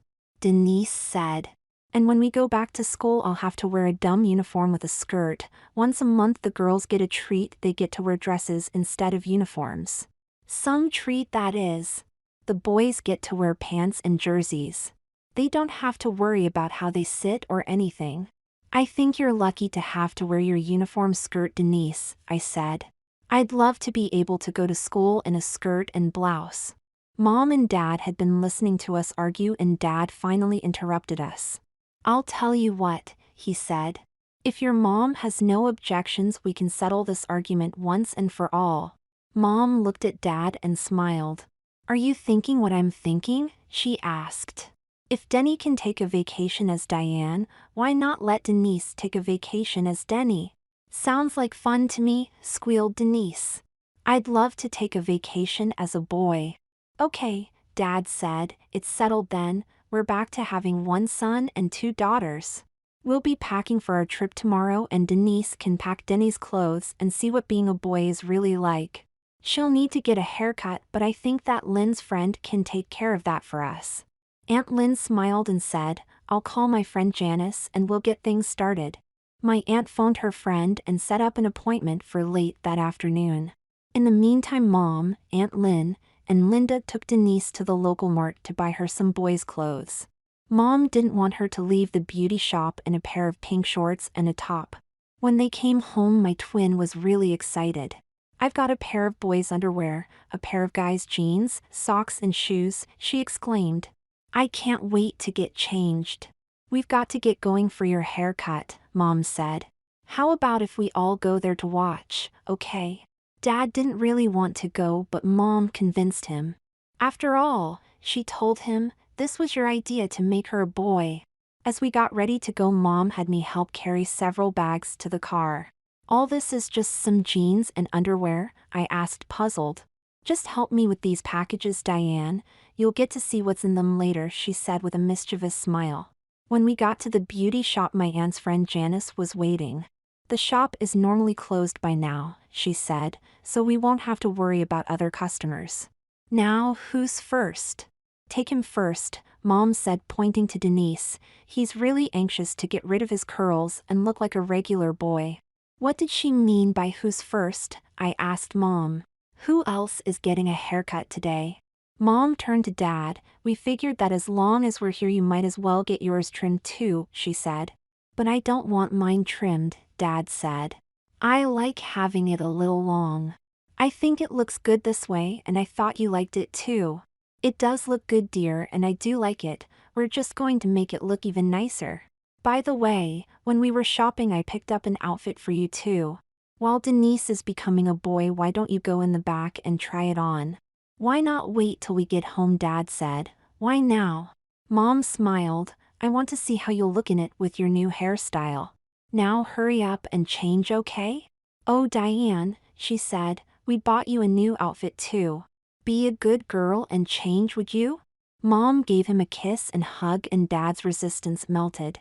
We took the bags and went into the back room. Shortly afterwards he shouted for Mom. You gave me the wrong bag, he yelled. There's nothing but women's clothes in here. The women all laughed. Well, dear, said my mom, we've decided that since you're so willing to let your kids switch sexes we'd see how you looked as a woman. With your new outfit you'll look adorable. I can't wear these things, Dad exclaimed. What if someone sees me? No one's going to see you, dear, Mom said. The shop is closed and anyway it's just for now. You can change later if you like. Mom gave him another hug and kiss and once again Dad gave in. Okay, he said, I'll go along with your little joke for now. I'll change before we're ready to leave today. Dad came back into the room with me and began to empty the bags. Mom had bought him a strapless bra, a pair of pink, nylon panties, a half-slip with lace around the bottom, a pink sundress with spaghetti straps, and a pair of women's sandals. When I opened my bags, I had a matching sundress, a strapless bra like Dad's, and a half slip. I couldn't believe it. Mom had bought a mother/daughter outfit for Dad and me. I couldn't wait to get dressed. "Isn't this great, Dad?" I exclaimed. "We'll be wearing matching outfits." "I'm not sure how great this is going to be," Dad said, getting undressed, "but it'll make your mom happy, and it's only for an hour or so." Dad took off his shoes and socks while I took off my shorts and top. Dad then took off his pants and shirt and stood there in his underwear looking at the feminine clothes he was expected to wear. "Sometimes I wonder if I'm too nice to your mom," he said. "I never expected anything like this to come up." He slipped off his underwear and pulled on the panties. "You know," he said with a grin, "these don't feel all that bad." Slipping his arms into the bra straps, he was grateful that Mom had bought us bras that closed in the front. He stepped into the slip, pulled his dress on, and slipped into the sandals. "Let's go, Diane," he said, smiling. "Our audience awaits us." I pulled on my slip, put on my bra, slid my dress on, and stepped into my sandals. "Just a minute, Dad," I said. "Let me help you with something." I stepped over to him and evened out the waistline of his dress. "There," I said, satisfied, "now your slip won't show." We opened the door and stepped out to show off our outfits. "Very nice," Mom said. "You two look very pretty in your matching dresses." "Just like I thought." "I agree," said my aunt. "Let me take a picture of you two ladies." Before my dad could protest, Aunt Lynn quickly snapped a picture of us. "Who would have thought that my brother-in-law would make such an attractive woman," she said. "That dress is a perfect fit on him. He's really cute." Dad began to blush. "Let's not get carried away," he said. "This is just a little joke. I don't intend to wear this dress all day." "No, dear," Mom laughed. "Don't worry, nobody's going to say a thing about your pretty new dress. Denise is all done with her haircut. Do you like it?" Dad stared at the little boy in the chair. "You look just like a boy now, Denise," he said. "Why don't you put on the clothes you brought?" Denise went to get dressed and returned minutes later wearing a boy's jersey, pants, socks, and sneakers. She looked for all the world like a young boy. "Okay," Mom said to my dad, "he's all done. Now let's get your hair trimmed." Dad walked over and sat in the styling chair. "I don't know why I need a trim," he said. "It looks okay to me." Mom reassured him. "Yes, dear," she said. "Trust me, you'll look even better in a little while. Now sit back and relax, you'll be done before you know it." As Dad sat back in the chair, my aunt went to take another picture of him.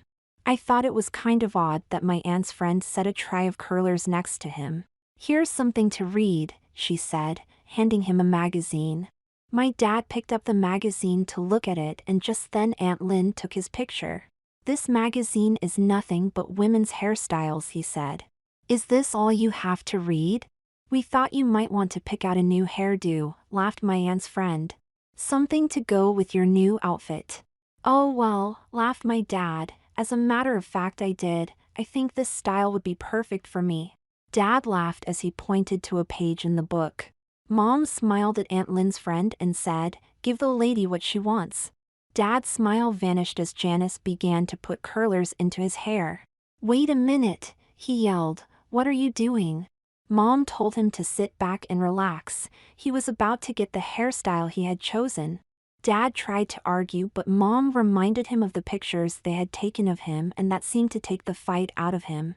Aunt Lynn's friend proceeded to put a lotion on Dad's hair which smelled just like the perm solution Mom had used on me.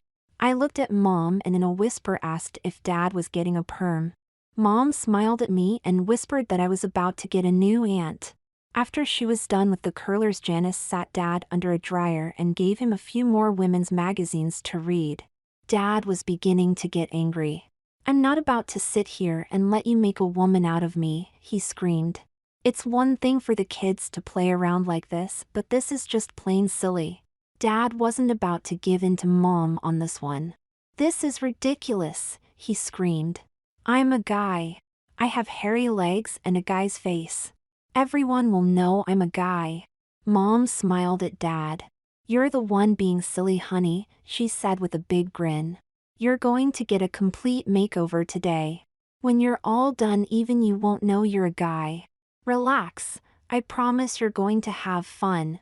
Dad was really getting mad now. There's no way I'm leaving this shop this way. I'm not about to walk out of here looking like some guy in a dress. Mom giggled. And how do you propose to get home? I've got your clothes and car keys, you're completely dressed as a woman. How far do you think you'll get walking around looking like this? Just relax and soon you'll be able to leave with no trouble. You'll be just another woman leaving a beauty shop. Dad was still hopping mad, however. Give me my clothes, he demanded of Mom. I'm getting out of here before you go too far. Mom just smiled at Dad and calmly said to him, not only will you leave the shop dressed this way, dear, you'll be spending the next 2 weeks vacation as a lady. If not, those pictures we took of you modeling your pretty new dress and having your hair done will be shown to all of our friends. There was no way Dad could argue that point. He already looked more like a woman than a man, and since he saw no way out of it, he decided to let them finish making a woman out of him. All right, he said with a sigh, but please don't let anyone find out about this. Mom gave him another kiss and hug and said, don't worry, honey, no one will ever know. Dad sat back in the chair and the work was started. He had to pull his dress up to his waist so he could have his legs waxed. Once the wax was on, they started on his face and hands. My mom plucked his eyebrows and Aunt Lynn began to give him a manicure. Dad was complaining that Mom was hurting him when she plucked his eyebrows. Aunt Lynn laughed. Don't tell me that a big he-man like you can't take a little pain. Dad laughed. Somehow I just can't think of myself as a he-man while I'm getting my legs waxed, Lynn. Good, said Mom. You're going to have to forget about being a he-man for a while anyway. This is a good time to start thinking of yourself as a pretty lady. I don't have much choice in that matter, Dad said in a defeated tone. You ladies are seeing to that. I'll try to remind myself that I'm a pretty woman, but I don't promise anything. When you're done here, said my aunt's friend, one look in a mirror will convince you. Mom and the other ladies kept working on Dad. Mom smeared something on his face which hardened. Aunt Lynn finished smoothing out his fingernails and began to glue false nails onto them while Janice was smoothing and applying nail polish to his toenails. After about an hour, Mom began to remove the stuff she had put on Dad's face. His face definitely looked much smoother than it had before. It's a good thing you don't need to shave much, Mom told him. It'll be easier to make you look real nice. Aunt Lynn's friend began to remove the wax from Dad's legs and thighs. When it was all off, there wasn't a hair to be found. His legs were as smooth as Mom's. Mom began applying makeup to Dad's face, first a foundation, then some powder. She put pink eyeshadow on his eyelids to match his dress, accented his thin, arched eyebrows with brown eyebrow pencil, then curled his lashes and put mascara on them. After she finished his eyes, Mom brushed some blush onto Dad's cheeks, which made them stand out from the rest of his face. She used a lipstick brush to shape the outline of his lips and finished him off with coral lipstick. I couldn't believe my eyes. My dad looked every bit as pretty as Mom did when she got all dressed up. My dad was now a very pretty woman. We're done now, honey, Mom said to Dad. Check yourself out in a mirror and see what you think. Did we do a good job? Dad got out of the chair and looked in a mirror on the wall. He didn't say a word for a whole minute. He just stood there looking into the mirror. What have you done? Dad screamed. I look like a woman. You're absolutely right, dear, said Mom. I think you look very pretty this way.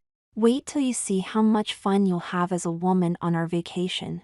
Dad just kept staring into the mirror. After a short time, I noticed he was turning his head from side to side and looking at himself from other angles. Suddenly, he broke into an enormous smile.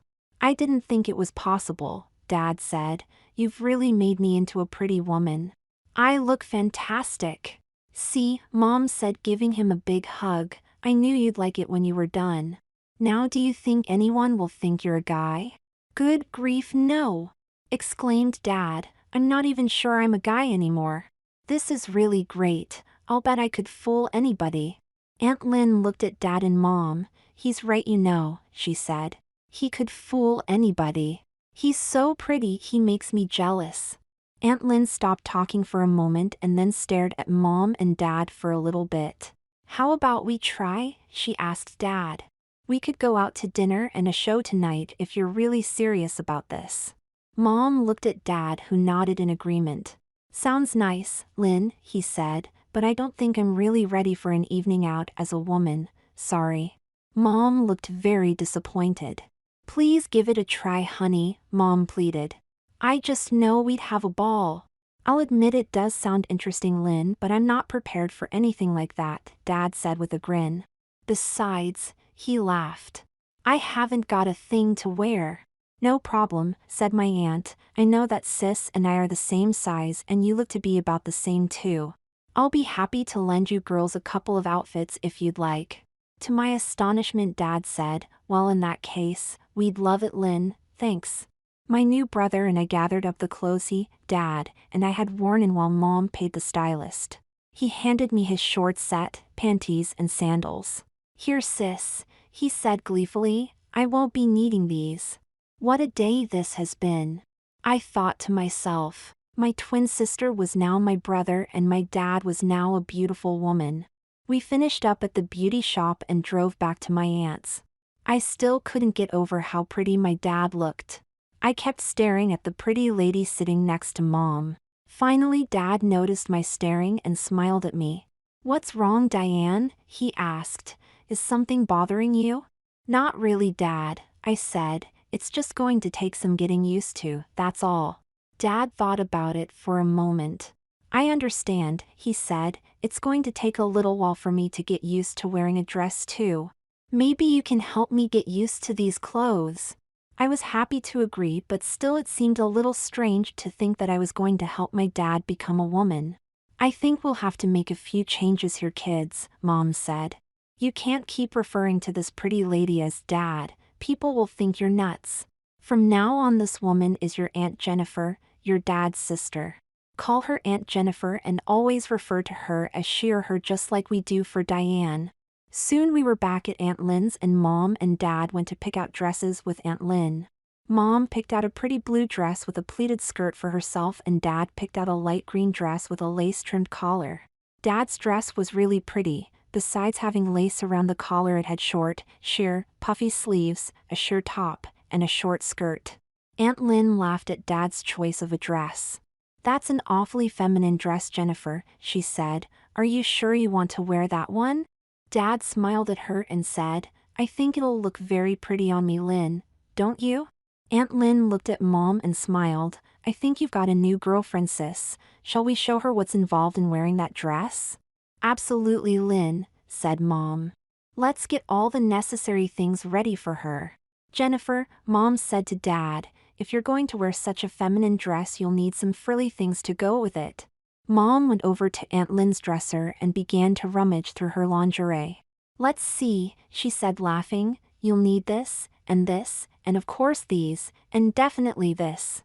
Mom laid lingerie which matched the color of Dad's dress on the bed. There was a camisole with lace trim, a short half-slip with several inches of lace at the bottom, a satin bra with a small pink bow where the cups met, a pair of nylon panties with a lace front panel, a pair of tan nylons and a garter belt. Mom looked at Dad and smiled.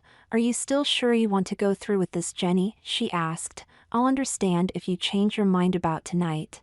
Dad never hesitated. He scooped up the lingerie and reached for his dress. I may need some help with the nylons if you don't mind, Lori, he said to Mom. We'd better get ready if we're going out.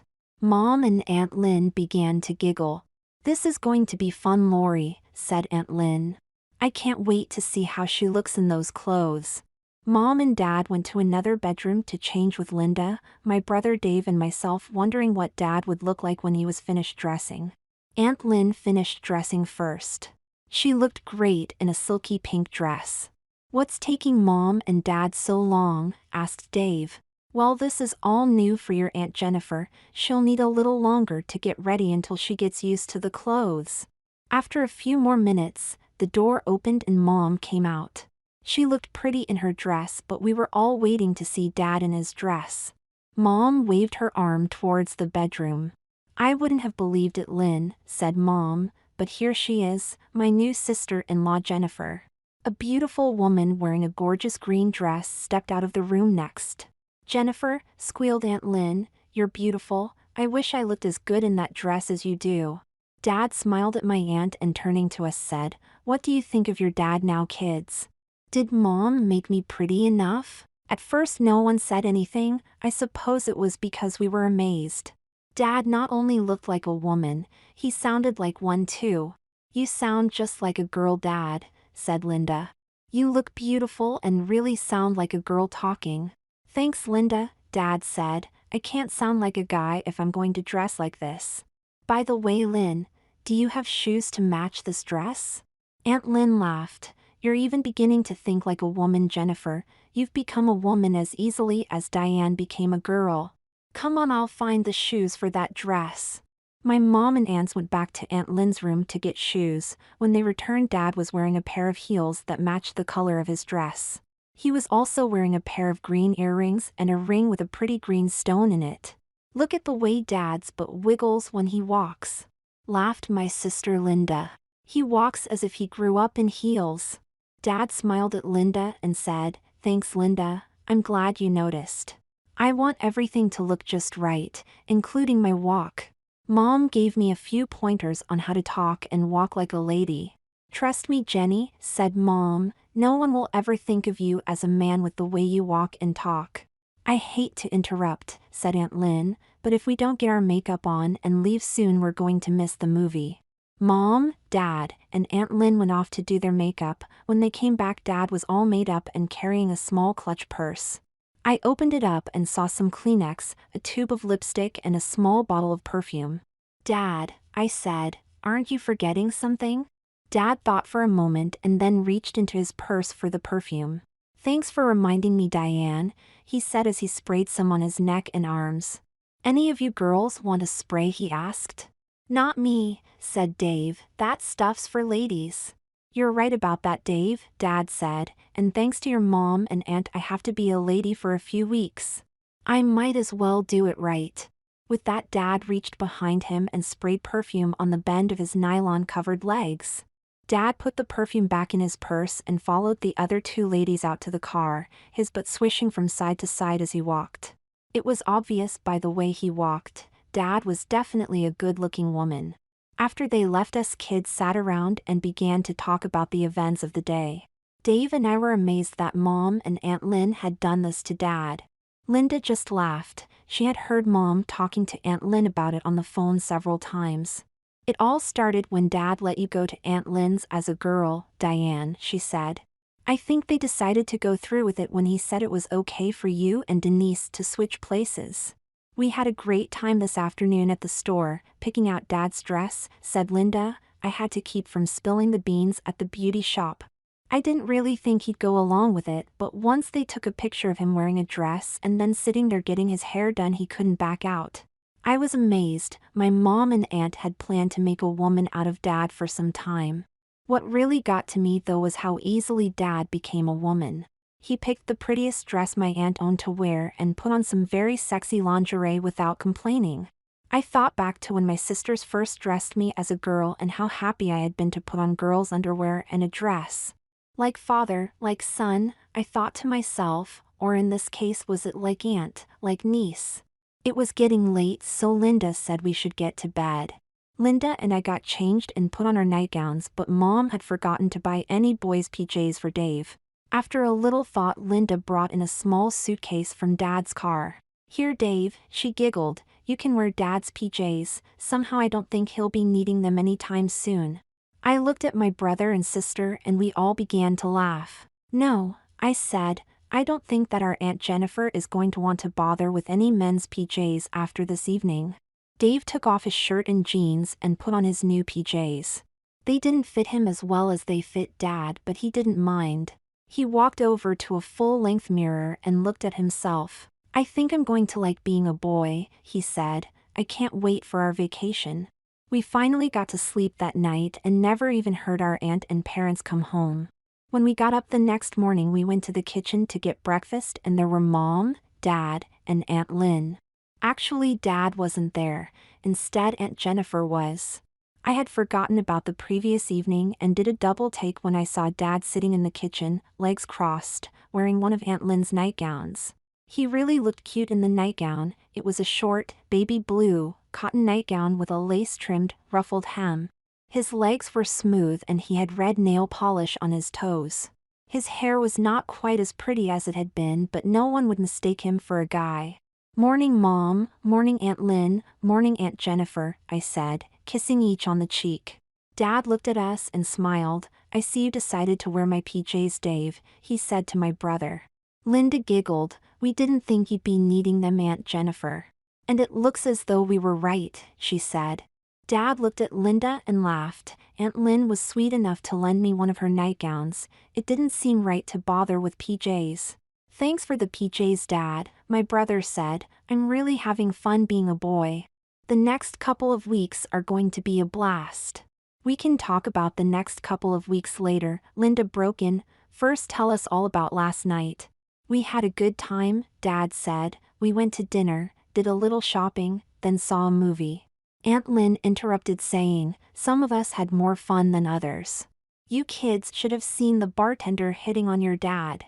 "You mean some guy was hitting on Dad?" I asked in amazement.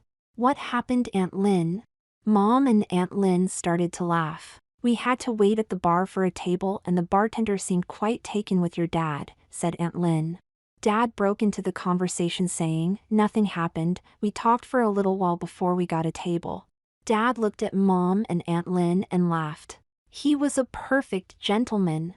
Aunt Lynn thought for a moment, smiled and said, "And you, Jennifer, were a perfect lady."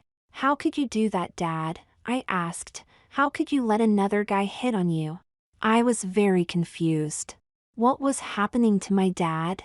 "Just a minute, young lady," Mom said. "I seem to remember hearing about a girl named Diane and a boy named Bob. What about Diane's kissing Bob and all of the boys she danced with at the party?" "I guess you're right, Mom," I said. "I sort of forgot about that." "Your Aunt Jennifer is a pretty lady," said Aunt Lynn. "Guys are going to be attracted to her. She's going to have to get used to that and she'll need your understanding." "I'm sorry, Dad," I said. "I wasn't thinking." "That's okay, honey," Dad said. "I understand." Dad put his arm around me as he continued. "Your mom and I had a talk with Aunt Lynn last night, sweetie, and we've decided to change things slightly for you and Dave." "Does that mean I have to go on vacation as a girl, Dad?" said Dave, breaking into tears. Dad pulled Dave and I close to him as he explained. "You can still spend your vacation as a girl," he said to me. "Dave here will still get to see what it's like to be a boy. It's just that since people where we're going know we have a daughter named Denise and a son named Denny, you two will have to use each other's real names." Mom came over to us and said, "So if it's okay with you and Diane, we'd like you two to switch places for a while." Dave and I looked at each other for a moment. "I don't mind being Denny. Do you mind being called Denise?" he asked me. "Heck no," I quickly replied. "I still get to be a girl and you can be a boy." "One other thing," Dad said to me. "You'll be sharing a room with Linda on vacation. Since there are only 3 bedrooms, you girls will have to share one." "That's fine with me, Dad," I said. I was so happy to be able to spend my vacation as a girl. I would have agreed to anything. After breakfast we went to our rooms to get ready to leave. Mom came to my room and said she wanted to pick out something nice for her new daughter to wear home. She searched around until she found my denim miniskirt, a white tank top and a pair of low-heeled white pumps. I put on a pair of white pantyhose, my bra, slip, and top. I pulled on my skirt and Mom zipped it up in the back. Mom went through my jewelry until she found a pair of white earrings for me to wear. I slipped into my pumps and followed her out of the room. "Wait until you see how pretty Denise looks, Jennifer," Mom said to my dad. "She's really become a pretty young lady." As I walked into the living room, I knew I had been set up by Mom. There stood Dad with an identical outfit on. "You certainly look pretty, Dad," I laughed. "I really love that outfit you're wearing." Mom thought that since we looked so nice in our sundresses we should have another matching outfit, Dad said. "Aunt Lynn said that you looked so nice in this outfit, so while we were out last night I bought one for me." I thought back to our first mother/daughter outfits in the beauty shop and how upset Dad had been at that time. It seemed so long ago. "I think it's great, Dad," I said. I always did enjoy having matching outfits. We said our goodbyes to Aunt Lynn, loaded our car and drove home to pack for our vacation. Once we got inside, Mom called Denny and me to talk to us again. "Dad and I have a surprise for you too," she said. "We've decided that since Denny's hair won't be long enough when school starts, he'll go back to school as Denny and you'll be Denise." Dad looked at us for our reaction. It took a moment for Mom's surprise to sink in. "Are you guys serious?" cried Denny. "I can go back to school as a boy?" My brother and I just stood there with our jaws wide open. "And I get to wear pretty clothes to school?" I asked. "Absolutely," Dad said, looking at me. "Denny and you will switch bedrooms as of today. You'll wear girls' clothes on vacation and stay a girl throughout the school year. As for you, Denny," Mom said to my brother, "you'll be expected to do the same. As of now you're a boy, and we'll expect you to dress and act like one at all times. You two have been in the same classes since you started school," Dad said to us. "You know each other's friends and what the other has done. It should be easy for you to be each other for a while." "Of course," Mom said to me. "You'll have to wear a uniform to school, and if anything special takes place at school you'll have to attend as a girl. Is that okay with you, Denise?" "Sure, Mom," I said, delighted. I couldn't believe it. I was going back to school as a girl. "It's okay with me too, Mom," Denny told her. "Actually, it's great." With that settled, we hurried to each other's rooms to pack. I couldn't believe my luck. A whole room full of girls' clothes, and they were mine. I had a new bedroom with pink walls, a canopy bed with pink sheets on it, and a closet filled with skirts and dresses. My dresser had a collection of pretty dresser dolls on it, and my windows had ruffled white curtains on them. I was ecstatic. I was in a girl's bedroom, filled with pretty clothes, and it was all mine. Denny was just as happy with my old room. I had model planes and cars and other boy-type stuff, but he could have it all. I just wanted to try on all of my new clothes. Linda came into my room and greeted me with an enthusiastic, "Hi, I hear you're my new little sister." I broke into a big grin. "That's right," I said, "for a whole year. Can you believe it?" "If you need any help, sis," she said while giving me a hug, "just let me know, okay?" "Thanks, Linda," I said, "I really appreciate it." Linda just laughed. "No sweat, Denise," she said, "that's what sisters do for each other." We packed all of our things and piled into the car for the several hours drive to our vacation. When we arrived, Linda and I began to unpack. After we were done, Linda asked me about staying with Aunt Lynn. She wanted to know all about how I felt wearing my bathing suit outside, if I ever thought of wearing a two-piece suit, and what it was like when I kissed Bob. "Slow down, Linda," I said. "Give me a chance to answer." I was a little afraid when I first wore my suit outside, I told her, but the other girls and Aunt Lynn made me feel better. I'd love to see what I'd look like in a two-piece bathing suit, and I only kissed him on the cheek. Linda looked at me and said with a sly smile, "I'll let you try on my two-piece suit if you're not afraid to," she said. "I've just spent the last couple of weeks as a girl," I said. "I've had my hair done in a beauty shop, danced with boys, and had my picture taken as a girl. I'm not afraid of a bathing suit." Linda smiled at me. "Okay, little sister, we'll see," she said. She went to her dresser and removed a pretty yellow two-piece bathing suit. "Here you go, sis," she said, handing it to me. "Put it on." I quickly undressed and pulled on the bottoms. They felt almost as silky as my panties did. Linda fastened the top on the back and stepped back to look me over. "You really do make a cute girl, Denise," she said. "I'm going to like having you as my sister. Let's show the others how you look." The rest of the family thought I looked cute in Linda's bathing suit. Mom looked at me and then at Dad. "That reminds me, Jenny," she said to Dad, "we have a little shopping to do today. We need to get you a bathing suit too." Dad smiles at Mom. I can't believe it, but I agreed. I can hardly wait to see myself in a bikini. I hurried back to my room and got out of Linda's suit. I quickly pulled on a pair of white panties, white shorts, a yellow top, and my sandals. I couldn't wait to see how my dad would look in a woman's bathing suit. I hoped he'd be just as pretty as I imagined. We went to a department store in a local mall and headed straight for the ladies' swimwear department. Mom and Dad set about the task of finding just the right swimsuit for Dad. Denny went over to check out the sporting goods while Linda and I checked out two-piece styles we liked. "What do you think of this one, Jenny?" Mom said to Dad. She held up a blue, one-piece suit with a skirt attached to it. "I think it looks too much like Denise's," Dad said. "I was hoping for something a little more feminine." He held one up for Mom to see. "How about this one, Lori?" he asked Mom. It was a two-piece pink suit with a bottom that tied on either side. "I don't think it's you, Jenny," Mom said, "but try it on and see for yourself." "I think this one's nice too," Dad said. He held up a one-piece, lilac-colored suit that was cut high at the legs and low at the bust line. "Try it on, Jenny," Mom said. "I'd like to see you in that one." Dad took both suits and went into the ladies' dressing room. A few minutes later he came out wearing the two-piece suit. "It's nice, Aunt Jennifer," Linda said, "but you haven't got the curves for it." Linda was right. Dad just didn't have the figure that bathing suit required. Dad went back into the dressing room and returned wearing the one-piece suit he'd picked out. "You know," Mom said with the same smile I'd seen in the beauty shop, "I think that looks good on you." Linda and I looked at Dad. The material of the bathing suit seemed to pull in his waist and gave him a cute-looking butt. If he only had a bust line, the suit would be perfect. "You girls look around," Mom said. "I'll be right back. I have another errand to run."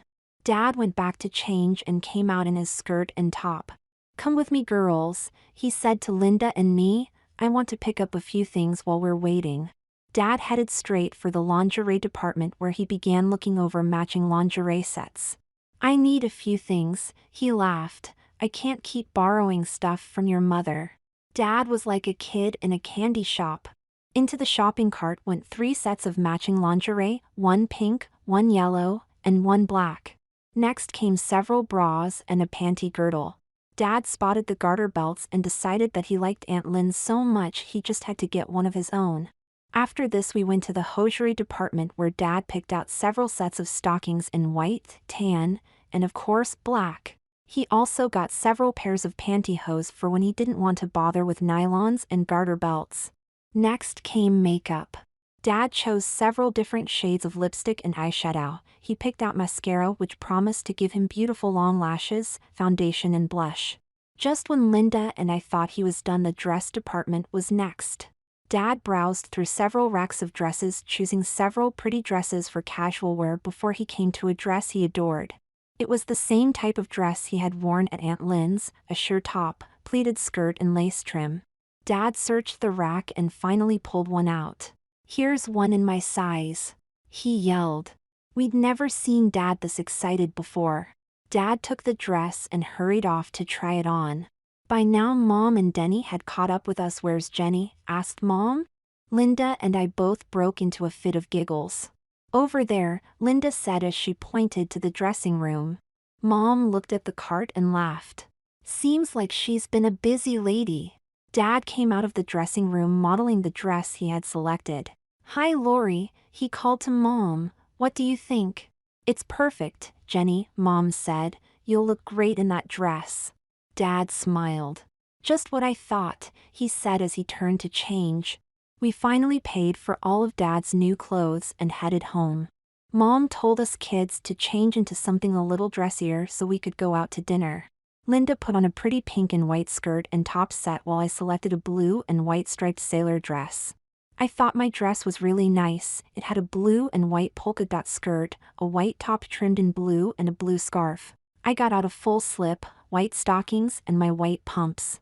I got dressed, stepped into my pumps, and fixed my hair into a ponytail held in place by a blue scarf. I gave myself a quick spray of heaven-sent perfume and waited for Linda. Mom, Dad, and Denny were waiting for us downstairs. Dad looked really nice in a white and yellow striped cotton dress of Mom's. He had on a pair of yellow pumps and carried a yellow purse. "You look great, Dad," Linda said to him. "I think that dress looks better on you than it does on Mom." Mom pretended to be offended. "Thanks a lot, Linda," Mom said with a laugh. It does me loads of good to know my husband looks better in my clothes than I do. It's just that he looks better in yellow, Mom, Linda explained. I'm sure you have other outfits that you look better in than Dad does. Mom smiled. I certainly hope so, she laughed. When we arrived, we ran into an older couple who lived in the area and had known us for a few years. Mom explained that Dad had to go out of town on a business trip and introduced the other couple to Aunt Jennifer. Dad turned on the charm and soon was carrying on a conversation with Mom and the other couple. Our friends were paying Linda and me all kinds of compliments, saying that they couldn't get over how pretty we were getting to be. They told Denny that he was getting to be a handsome young man and would surely have the girls fighting over him. Even though Denny and I had to keep from laughing, we were happy to be accepted as brother and sister. After a little while, Dad and I excused ourselves to use the ladies' room. When I finished, I was a little surprised to see Dad standing in front of the mirror brushing his hair and fixing his makeup. He was really getting into being a woman. Returning to our table, we found that Dad had become the topic of conversation. I was just telling Lori how pretty I thought you looked, Jennifer, the other lady said to Dad. You dress so well and carry yourself beautifully. Her husband interrupted her saying, my wife tends to beat around the bush, Jenny. What she really wants to know is if you're dating anyone. Dad was taken by surprise with the man's question. Dad tried to be as gracious as possible under the circumstances. No, as a matter of fact I'm not, he said, a little worried about such personal questions. You mean a pretty girl like you isn't married or engaged yet, the lady said to Dad. Dad smiled. I guess the right guy hasn't come around yet, he replied, unsure of where the conversation was going. If it's okay with you, the lady said, we have a nephew who's in town for a few days, maybe he could escort you for an evening. He's about your age, single and very nice. Dad seemed to be getting a little nervous now. That's very sweet of you, said Dad, trying to politely decline. I'm sure he's quite nice, but I promised Lori and the kids I'd spend some time sightseeing with them. I don't get to see them that much. Dad didn't notice, but Mom was smiling the same way she'd smiled at the beauty shop. I didn't think she was going to be much help to Dad. Don't worry, Jenny, she said, smiling ever so sweetly at Dad. We won't be doing any sightseeing in the evenings. You'll have plenty of free time. Smiling, Mom wrote down the phone number of our cottage and handed it to the other woman. Remember, Jenny, she said to Dad, you're here to relax and enjoy yourself. The other lady smiled, took our phone number and tucked it into her purse. I'm sure you'll have a wonderful time, she said to Dad. My nephew is really very sweet. As we left for home later that evening, Dad turned to Mom. Are you nuts? He asked. I can't go on a date with another guy. Mom didn't seem in the least upset. Relax, Jennifer, she said in a soothing voice. Guys rarely call for blind dates. I was just having fun with you. From the look on Dad's face, I could see he didn't think it was all that funny. Let's hope he doesn't call, Dad said, obviously worried. I don't know what I'll do if he does. Mom began to laugh. She turned to Dad and said, you might try going out with him. After all, you did say he sounded nice. Dad just glared at her and didn't say another word all the way home. When we got home, Linda and I went to our room to get ready for bed. Linda unzipped my dress and went to take her bath. By the time I finished bathing, she had her nightgown on and was getting her curlers ready. Want some help? I asked. How about if we set each other's hair? Linda seemed to like my suggestion. You mean you know how to set hair? She asked. Sure, I replied. Aunt Lynn taught me when I was there. I used to set mine all the time. Linda smiled and hugged me. I think I'm going to enjoy having you as my little sister, she said. We set each other's hair and went to bed. Linda had on a short blue, sleeveless nightgown and I wore my yellow baby doll pajamas. The next morning we had breakfast and began to get ready for the beach. I put on my pink bathing suit and Linda wore her yellow one. Denny was thrilled to wear a pair of my old trunks with army figures on them. Mom was wearing a pretty two-piece suit and Dad was pulling on his pretty lilac-colored suit. It looked great on him, but he still needed to do something about his lack of a bust line. What are we going to do about this, Lori? Dad said to Mom, pulling at the top of his suit. I can't wear a padded bra like I do with my other clothes. He seemed quite upset that he couldn't fill out his suit. I've got just what you need, Jenny, Mom said. Reaching into the closet, she pulled out a small box and removed two very lifelike breasts. I got these while you were picking out lingerie, she said. They glue on and look and feel like the real thing. Dad was amazed. I hope that glue is waterproof, he said. I want to get some swimming in.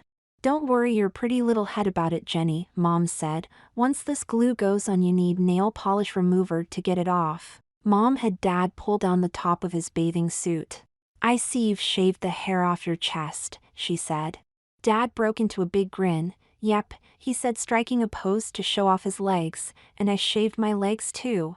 Mom glued Dad's new chest on and helped the glue dry with the help of a hairdryer. That should do it, Jenny, she said when finished. You can pull your top up now. Before pulling up his top, Dad walked over to the full-length mirror and began to twist and turn to see how he looked with breasts. When he did pull up his top, and the effect was unbelievable. The suit shaped him and gave him a great figure. His new boobs peeked out over the top of his suit. His waist was several inches smaller than it had been, and his butt stuck out prominently. My dad had become a very attractive woman. Dad stared at himself in the mirror. I can't believe it, he said. I really look like a woman. Worse yet, I think I like the way I look. Dad seemed very confused and upset. If this keeps up, I don't know if I'll be able to go back to being a guy. Mom's devious little smile returned. That's entirely up to you, Jennifer, she said to Dad. I could get used to seeing you as a pretty woman. I think we could have a lot of fun as two women. Dad just looked at her, unsure of how to feel. Relax, honey, Mom said to him. There's plenty of time to sort your feelings out. Let's have some fun first, okay? Dad shrugged his shoulders, put on his robe and said, You're right, dear, let's see how I make out on the beach. The beach was a short walk from the cottage, and Dad turned many a guy's head along the way. We spent several hours swimming and sunning ourselves at the beach, with several guys stopping to talk to Mom and Aunt Jennifer. Dad appeared to be having the time of his life. I wasn't sure if we'd be able to get him to leave. When we finally got home, the phone was ringing. Mom answered and began to smile. Turning to Dad, she said, Jenny, phone call for you. Dad was looking worried when he took the phone from Mom. He answered and began looking to Mom for help. Mom, however, wasn't offering any. She just laughed and said, Go. After a short while, Dad finally said, That sounds very nice, Mike. Here's where I'm staying. I'll see you at 7.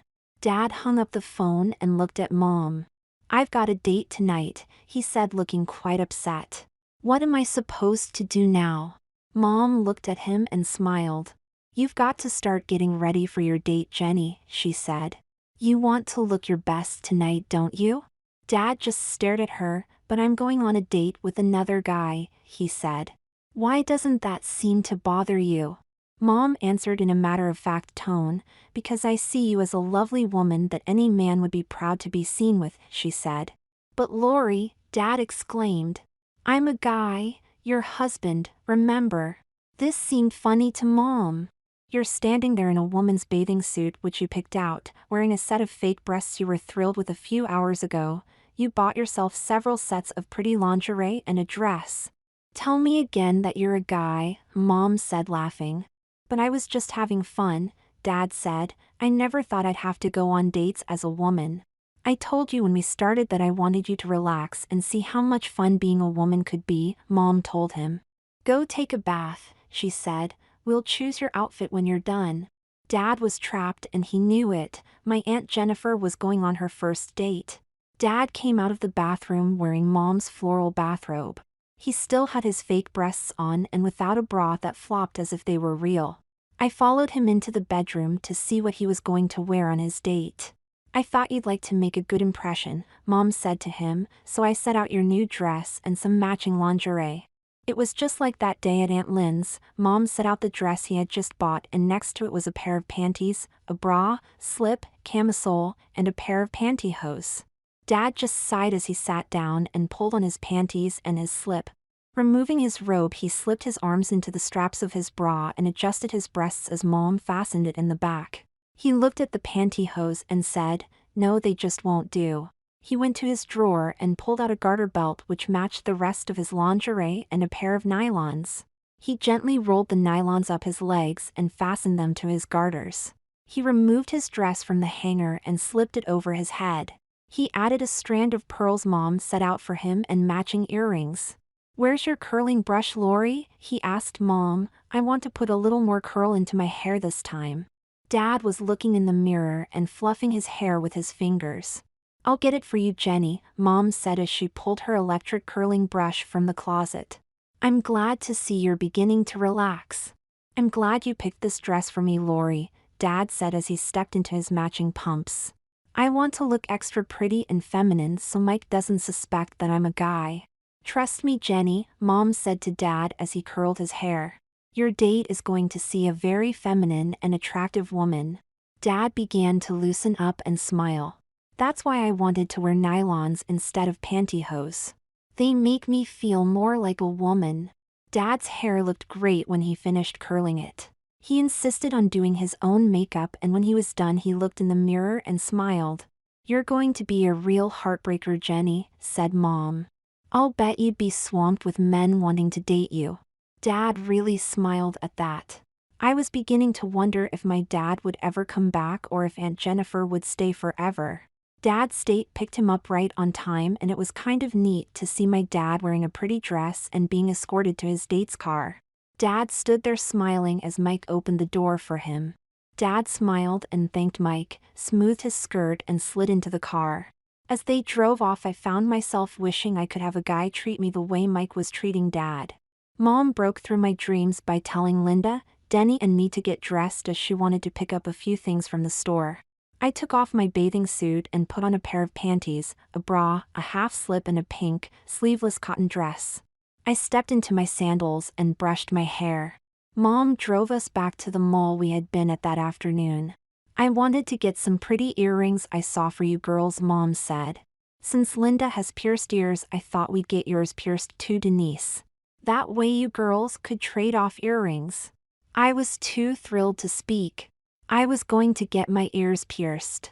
Mom told me she'd treat me like a girl, and she was doing it. When we got to the jewelry store, Mom let Linda and me pick out several pairs of earrings. When the woman working in the store asked if she could help us, Mom gave me a nudge towards a seat and said she wanted to get her daughter's ears pierced. At first it was a little painful, but I put up with it to see how pretty my new gold studs looked. I loved it. I really felt like a pretty girl. After some more shopping, in which Mom bought a beautiful black dress for Dad, we returned home. Mike's car was sitting in the driveway, and we saw him and Dad sitting on the porch laughing and sipping cold drinks. As we approached, Dad introduced us all to his date. Mike seemed very polite and greeted all of us, but quickly returned his attention to Dad. He and Dad seemed oblivious to the rest of us. After about an hour, Mike said that he had a great time but that he did have to leave. Dad turned to us and said, "I'll be back in a few minutes. I'm going to walk Mike to his car." Even Mom seemed stunned by this, but she smiled and said, "Let's give Aunt Jenny a little privacy, kids," as she walked into the house with us kids tagging behind. Inside, we glanced back to see Dad move closer to Mike. "Thanks for a lovely evening, Mike," he said. "I really had a nice time." "So did I, Jenny," he said, never taking his eyes off Dad. Mike moved close to Dad and then bent over and kissed him. I thought for sure Dad would do something, and I was right. I was also wrong. Instead of Dad putting up a fuss or moving away, he put his arms around Mike's neck and returned the kiss. It seemed like hours instead of just moments, but eventually Mike and Dad broke off their kiss. Dad looked up at Mike and smiled. "That was nice," he said in a shy voice. "Thank you." Mike smiled back at Dad and pulled him close for a hug. Not only didn't Dad resist, he smiled and gazed up into Mike's eyes. Mike and Dad finally separated and began walking towards his car. As they approached the car, they stopped and stared at each other before each broke into a smile. This time Dad moved close to Mike, put his arms around Mike's neck and gave him a kiss. After they kissed, I heard Dad say, "I'd love to see you then, Mike." Mike smiled back at Dad, then got into his car and drove off. Dad walked back to the cottage looking for all the world like a woman in love. When he got inside, he went into the bedroom with Mom. I stayed close by so I could hear what they were saying. "What a night," Dad said to Mom. "I had a great time. Thanks for fixing me up with him, Lori." I could tell by Dad's voice that he was in an extremely good mood. "What a kiss," Mom said, laughing. "What happened to, I'm a guy, remember from earlier this afternoon?" Dad just laughed. "What can I say? You convinced me that I was an attractive woman." Mom laughed. "From what I saw tonight," she said, "you were really quite convinced. I can't believe you were kissing and hugging him." "It's like Denise said about Bob," I heard Dad tell Mom. "It just seemed like the right thing to do. After all, you want me to be a woman and he is so very cute." Mom interrupted him. "I wanted to show you how much fun being a woman can be," she said. "I'm not sure I want you to actually be a woman. I'm beginning to wonder if I'll ever see my husband again," Mom said. I was shocked to hear Dad say, "Definitely not for the next 2 weeks, Lori. Would you mind?" Mom thought for a second. "It's okay, Jenny," Mom said. "After all, you do make a great girlfriend." "Mike seems to think so," replied Dad. "We made another date for tomorrow. Mike's going to teach me how to play tennis. I didn't think you'd mind if I borrowed your tennis dress."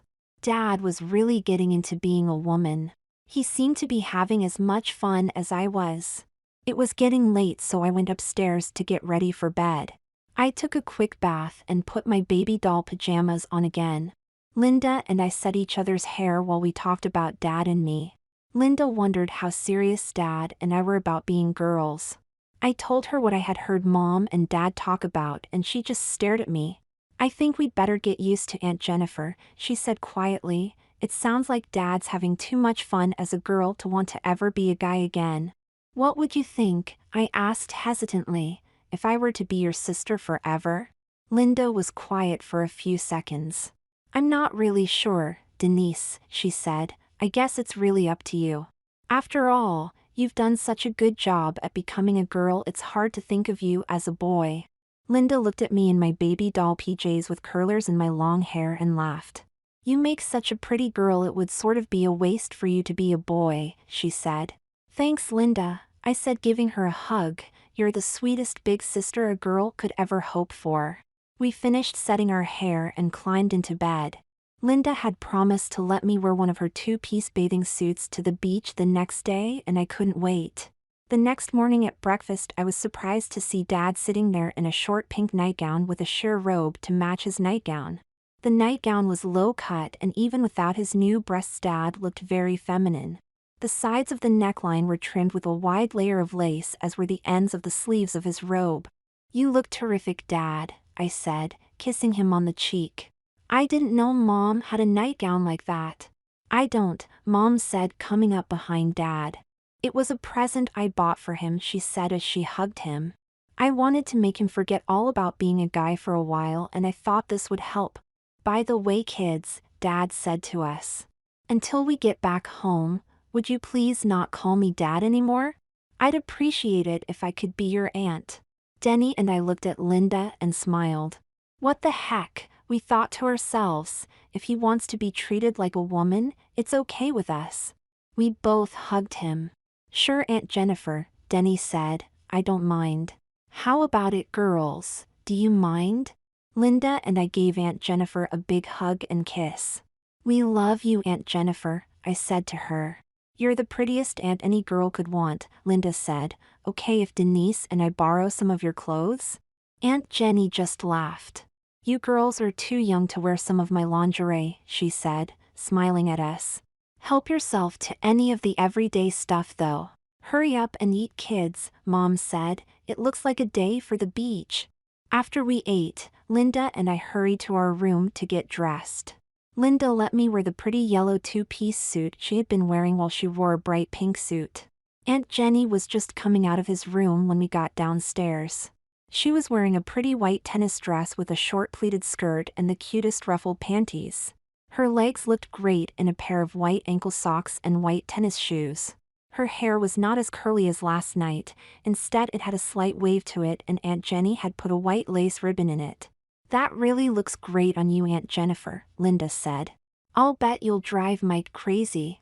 "I hope so," Aunt Jenny said. "I really want him to think I'm pretty." She was looking into a full-length mirror and turning from side to side to make sure everything was perfect. Mike arrived just as we were leaving for the beach. He took one look at Aunt Jenny and said, "You're the most beautiful woman I've ever met, Jenny." Aunt Jenny began to blush. "Thank you, Mike," she said, giving him a smile that could melt ice. "You're the best-looking guy I've ever gone out with." Well, at least that's not a lie, I thought to myself. Linda, Denny and I left for the beach and Aunt Jenny and Mike left to learn tennis. Linda and I spread suntan lotions on each other's backs and proceeded to work on our tans. "Let me undo the back of your top, Denise," she said. "Then slip your arms out and lay on your stomach. You'll end up with a nice tan without strap lines." Linda undid my top and I slipped out my arms. "This is going to look great with my pink sundress," I thought, if only Bob were here to see how nice I look in it. After a few hours of tanning, Linda and I fixed our tops and went looking for Denny. We found him with several other kids, sitting quite close to a pretty blonde-haired girl. We pried him away from his friends and decided to take a walk to the tennis courts where Aunt Jenny was getting lessons. She was standing there looking so pretty with Mike right behind her. He was holding her arm to show how to swing the racket and she was loving it. After a short while, Mike took her by the arm and turned her to face him. We could see them laughing and smiling at each other. Aunt Jenny stopped laughing and put her arms around his waist. Mike pulled her close to him and gave her a light kiss on the lips. Aunt Jenny moved her arms around his neck and pulled his face down to hers. She flashed him her ice-melting smile and gave him a long, lingering kiss on his lips. They moved off the court and sat on a bench under a tree, smiling and kissing. We figured we'd better get out of there so as not to make her uncomfortable. We walked back to the cottage and changed out of our bathing suits. I slipped on a pair of white panties, my slip, and a blue summer dress. Mike dropped off Aunt Jennifer and stopped in to talk. Mike was a really cute guy. It was easy to see why Aunt Jennifer could enjoy his company. They sat on the couch with Aunt Jenny right next to him. Mike explained that he was leaving the next day but wanted to say goodbye and thank us for allowing Aunt Jenny time to spend with him. We all sat and talked until Mom said it was time for the kids to go to bed. Mike wished us all a good night and said it was time for him to go too. Aunt Jenny smiled and said she'd walk him to his car. Linda, Denny, and I raced to our room and hurried to the window without turning on any lights. We wanted to watch Aunt Jenny and Mike say goodbye one more time. Mike had his arm around Aunt Jenny all the way to his car. At his car, they turned to face each other. Aunt Jenny lifted her face to accept a kiss and began to run her hands through Mike's hair. They stayed in this embrace for several minutes before they finally stopped kissing and stood there looking at each other. Mike finally kissed her one last time, then got into his car and left.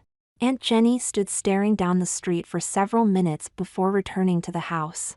Linda hurriedly turned on our room light and Denny went to his room so that no one would know we were watching. We took our baths, set each other's hair and drifted off to sleep. The next morning Mom and Aunt Jenny were waiting in the kitchen when we awoke. Mom was wearing a pretty cotton nightgown and Aunt Jenny had on her sheer robe and pretty pink nightgown. "Morning, kids," said Aunt Jenny. "How's everyone today?" Denny smiled at Aunt Jenny and said, "Great, how are you today, Aunt Jenny?" She smiled and said, "Well, today will be a little less fun without Mike around, but I'm looking forward to finishing out my vacation as a woman." Mom gave her a kiss on the cheek, "And we're looking forward to helping you, Jenny," she said. The rest of our vacation went quickly. Aunt Jenny had a wonderful time going shopping, sunbathing and even out to a fancy restaurant wearing her black dress. Soon, however, it was time to return home and Aunt Jenny reluctantly let Mom cut her hair and go back to being our dad.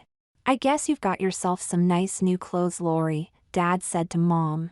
"Even though I enjoyed wearing them, I think we wasted our money buying those fake breasts." "I've been thinking, dear," Mom said. "I do like those clothes, but I don't need all of them and I certainly don't need those breasts. We could buy you a nice wig and if you wouldn't mind, you could spend time as Jenny at home." Dad grabbed Mom and gave her a great big hug. "I'd love to," he said. "I've never had so much fun." Dad squeezed Mom so hard I thought she'd burst. "Great," Mom said to him. "Now take off that men's underwear and get a pair of panties on Jennifer." Dad practically ran to the bedroom. He went through the luggage we brought back and picked out a pair of lacy pink panties. "These look perfect," said Dad, smiling at Mom. "You're the sweetest wife a girl could ever want." Dad went off to change and Denny and I went off to check out our new bedrooms. I was in heaven. I took my time checking out every single drawer. One drawer was filled with panties. There were pink, blue, yellow, green, and tan ones, just about every color you could get a pair of panties in. There were some plain ones and a number of fancy ones with lace trim. I couldn't wait to wear them. Another drawer was filled with socks. There were some for everyday wear and a few pairs of tights and pantyhose with pretty patterns for dress-up use. I even had a small drawer filled with white and pink full and half slips. I found the pretty slip that I wore to make my dress flare out and tried it on over my shorts. I was in heaven. I opened up my walk-in closet and began admiring the pretty dresses, skirts and slacks hanging there. Even the slacks looked so very pretty and feminine. Best of all was that for the whole school year this is how I would dress. All day, every day. For the first time that I could remember, I was looking forward to going back to school. Vacation was over and I had to return to school in the morning. I was excited and a little afraid to be going back to school as Denise. Even with all the time I had spent as a girl, I was still a little worried about whether I could really make people think I was Denise. I took my bath and set my hair so that it would look really pretty for school. I had to wear a uniform so I didn't have to worry about what outfit I would wear. I slipped into a yellow nylon nightgown and drifted off to sleep. Before I knew it, Linda was in my room waking me up to get ready for school. "Good morning, sleepyhead," Linda said cheerfully. "Time to get ready for your first day as a schoolgirl." I crawled out of bed and after brushing my teeth and taking out my curlers I began to get dressed. My uniform consisted of a white or light blue blouse, a solid blue pleated skirt or jumper, white or blue knee socks, and a blue blazer. I pulled off my nightgown and put on a pair of white knee socks, a white half slip, and one of my new bras. I buttoned my blouse and tucked it into my skirt. I stepped into a pair of tan loafers, brushed out my hair, grabbed my purse and blazer and went down to have breakfast. "Good morning, Denise," said Mom.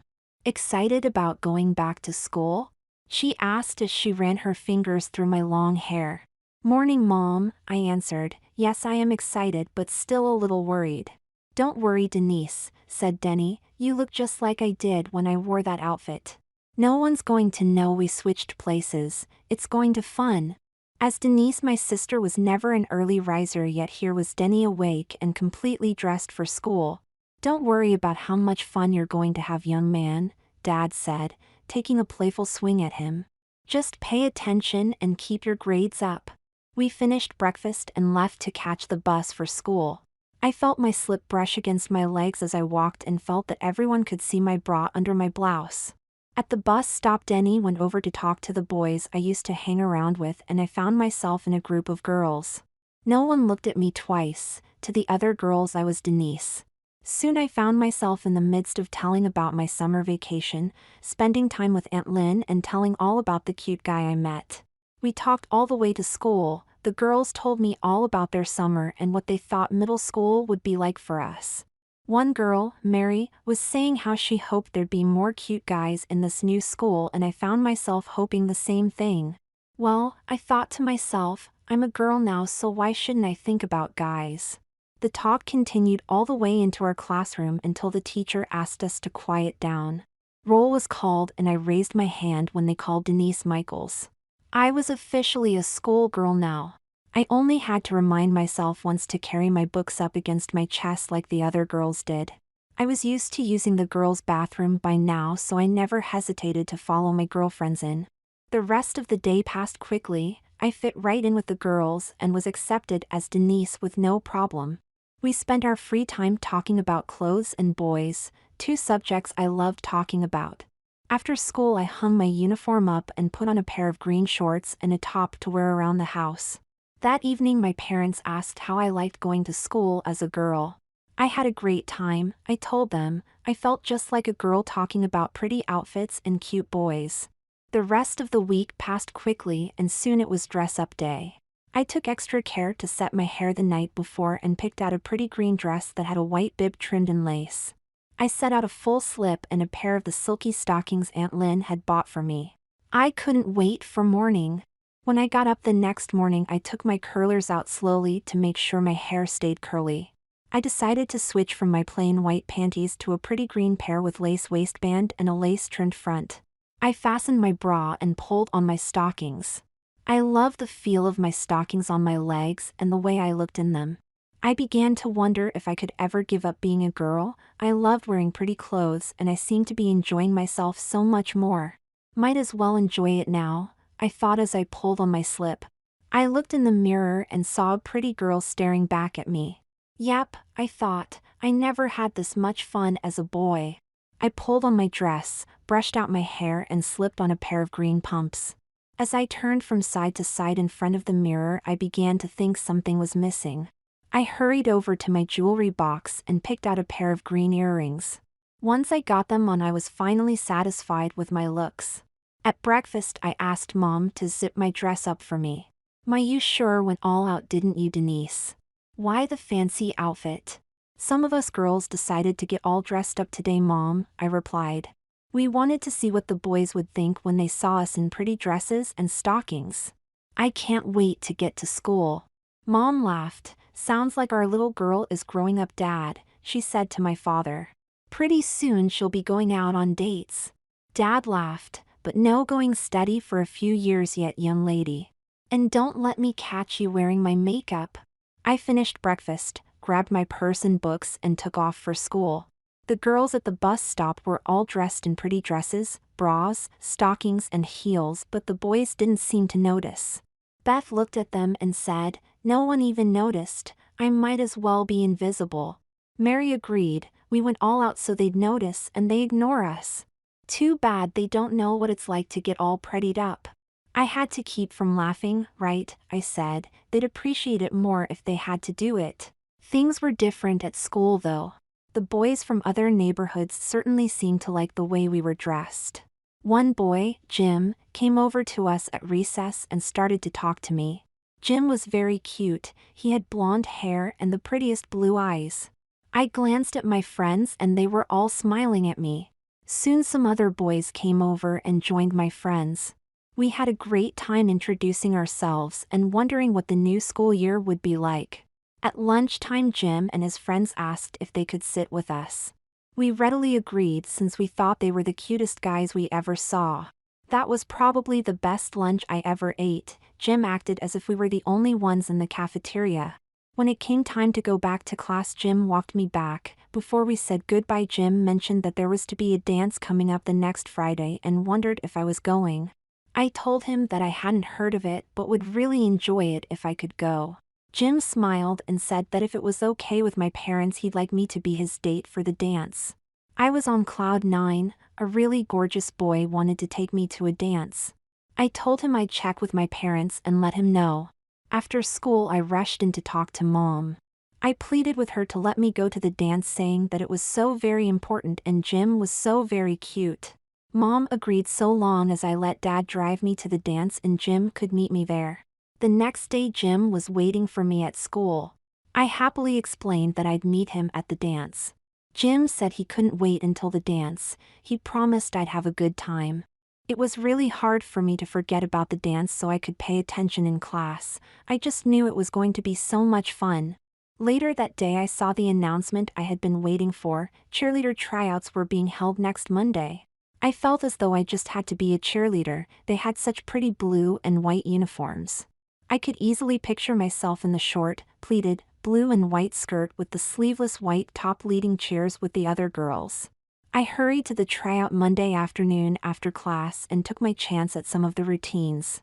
I had to watch as the captain of the cheerleaders did a routine and then do it myself. Luckily, I had changed out of my uniform skirt into a pair of shorts because several routines involved flips which might have been embarrassing if my skirt flipped up. After we all took our chances, the coach said she'd post the notice the next day to show which girls were picked. I went home wondering how I'd get any sleep. That evening, Mom and Dad asked me if I was serious about becoming a cheerleader. I told them that I thought it would be a lot of fun to lead cheers at the basketball games and that I thought I'd be good at it. Mom looked a little worried. "I'm sure you think it'll be fun, dear," she said, "but remember, you're not really a girl." "Your mom's right, honey," Dad said. "We didn't mind the dance too much, but we're not sure about cheerleading." "Don't you think you're taking this dressing up a little too seriously?" "But you told me I could spend the school year as a girl," I said, tears coming to my eyes. "I really love wearing pretty clothes and being treated like a girl. I promise to be careful, just let me have fun." Dad looked at Mom. "She's right," he said. "We did promise her she could be a girl, and that's exactly what she's doing. Anyway, it's too late to make her and Denny switch back now." Mom still seemed very worried. "I know," she said, "but what if someone finds out she's really a boy?" Dad turned and looked at me. "We're worried about you, Denise," he said. "You better make sure that everyone thinks you're a girl, okay?" I told them I'd be a perfect young lady. I tried to make it better by telling them that Bob thought I was a girl last summer and Jim thought I was enough of a girl to ask to the dance, but that seemed to only upset them more. "Just be careful," Mom said. "And remember, you're too young for dating." I finished my homework and finally drifted off to sleep that night. The next morning I quickly dressed, ate breakfast and hurried off to school. Cheerleading was all my girlfriends and I could talk about on the way to school.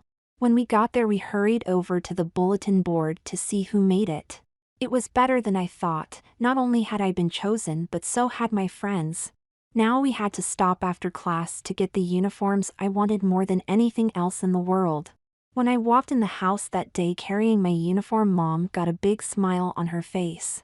"Congratulations, sweetheart," she said while giving me a hug. "Somehow I just knew that you'd make it." I couldn't wait to show Mom how I looked as a cheerleader. I raced to my room and quickly undid my skirt and blouse. I stepped out of my slip and pulled on the blue panties that came with the uniform. I adjusted them so my panties wouldn't show and pulled on the top. I quickly pulled up the skirt and put on my tennis shoes. Mom, Linda, and Denny were waiting as I came downstairs. "You look really cute, Denise," said Linda. "I'll bet you're the prettiest cheerleader at your school." Denny looked at me and smiled. "You're pretty enough to take out," he said with a laugh. "Sorry, Denny," I said. "A girl doesn't go on dates with her brother. Besides, I already have a date for the dance." Denny laughed. "I guess I'll have to find me another girl for the dance." "Too bad. I always wondered why cheerleaders were so popular." "By the way, Mom," I said, "they sent around a note at school looking for chaperones for the dance. Do you think Dad could stay instead of dropping me off?" I asked. "Stay where?" Dad asked as he came in from the garage. "Who's the pretty cheerleader?" he asked as he saw me. I smiled and twirled so that my skirt flared out. "How do you like it, Dad?" I asked breathlessly. "I'm a cheerleader now." Dad gave me a big hug.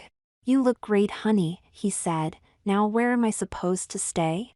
I explained about chaperones for the dance and Dad said he'd think about it. Mom said if I wanted to I could wear my cheerleader uniform all evening. I was in no hurry to change, so I happily agreed. After dinner and homework I practiced a few cheers for the family. I felt as though a dream had come true for me. I never wanted to take my uniform off. The week flew by and soon it was the day of the dance. I hurried through dinner and raced upstairs to get ready. After a quick shower I pulled on a pair of pink panties and a pink nylon nightgown. Mom lent me her heated curlers and Linda helped set my hair. I picked out a light blue full slip, bra, and panty set that Aunt Lynn had bought for me last summer and my blue sailor dress. I chose a pair of white pantyhose and low-heeled white shoes to complete the outfit. I changed my panties and slipped on my bra.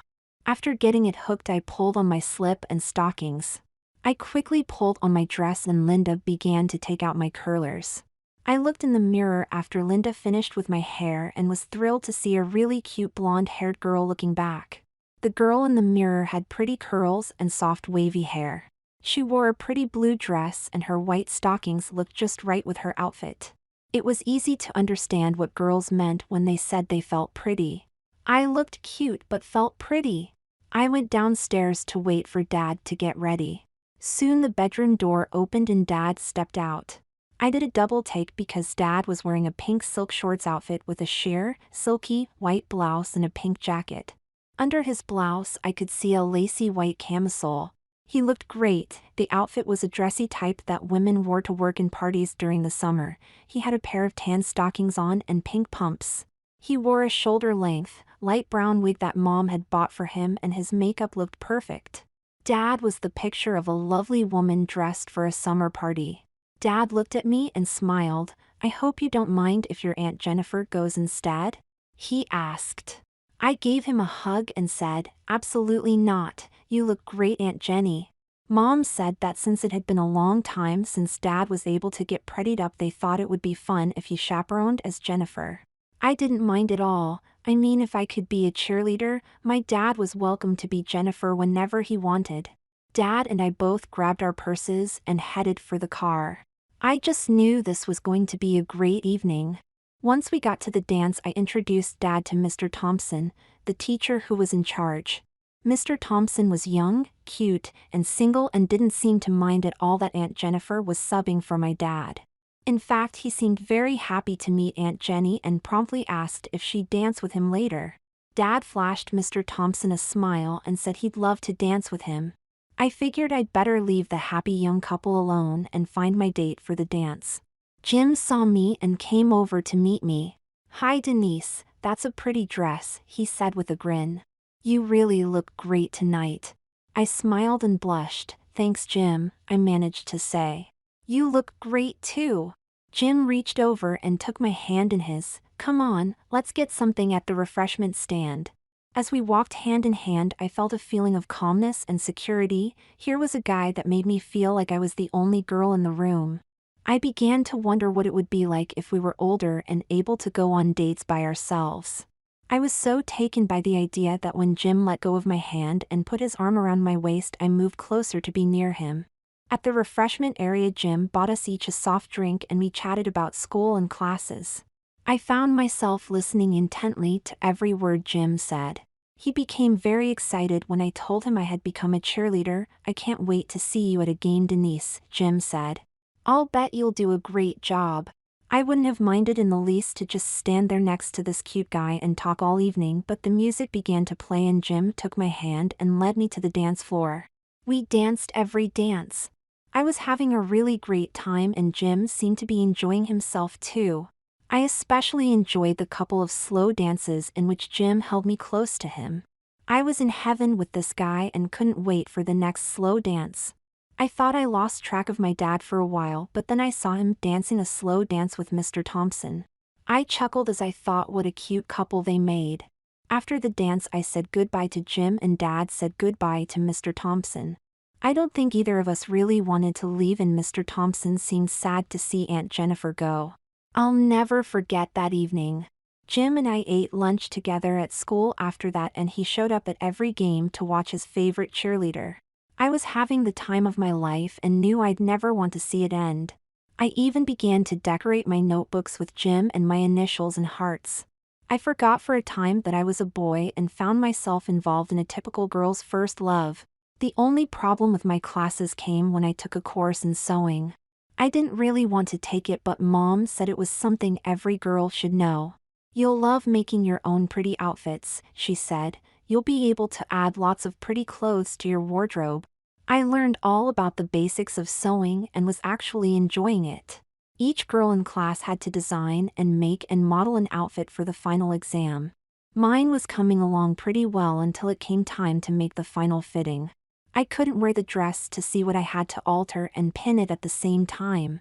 Linda was taller and more developed than me, naturally, and Denny refused to help. "I'm a boy now, remember sis," he said laughing, "and boys don't model their sisters' dresses." One day Mrs. Lorenz, a friend of our family, stopped by to visit. Mike, her son, was my age and in my class at school. We knew each other, but he was really Denny's friend. Mrs. Lorenz said that Mike seemed to be getting along well in middle school and asked how I was doing. I told her I thought it was fun except for sewing class. Yes, she laughed. I remember when I took that class. Lucky for me I had a sister who was close enough to my size.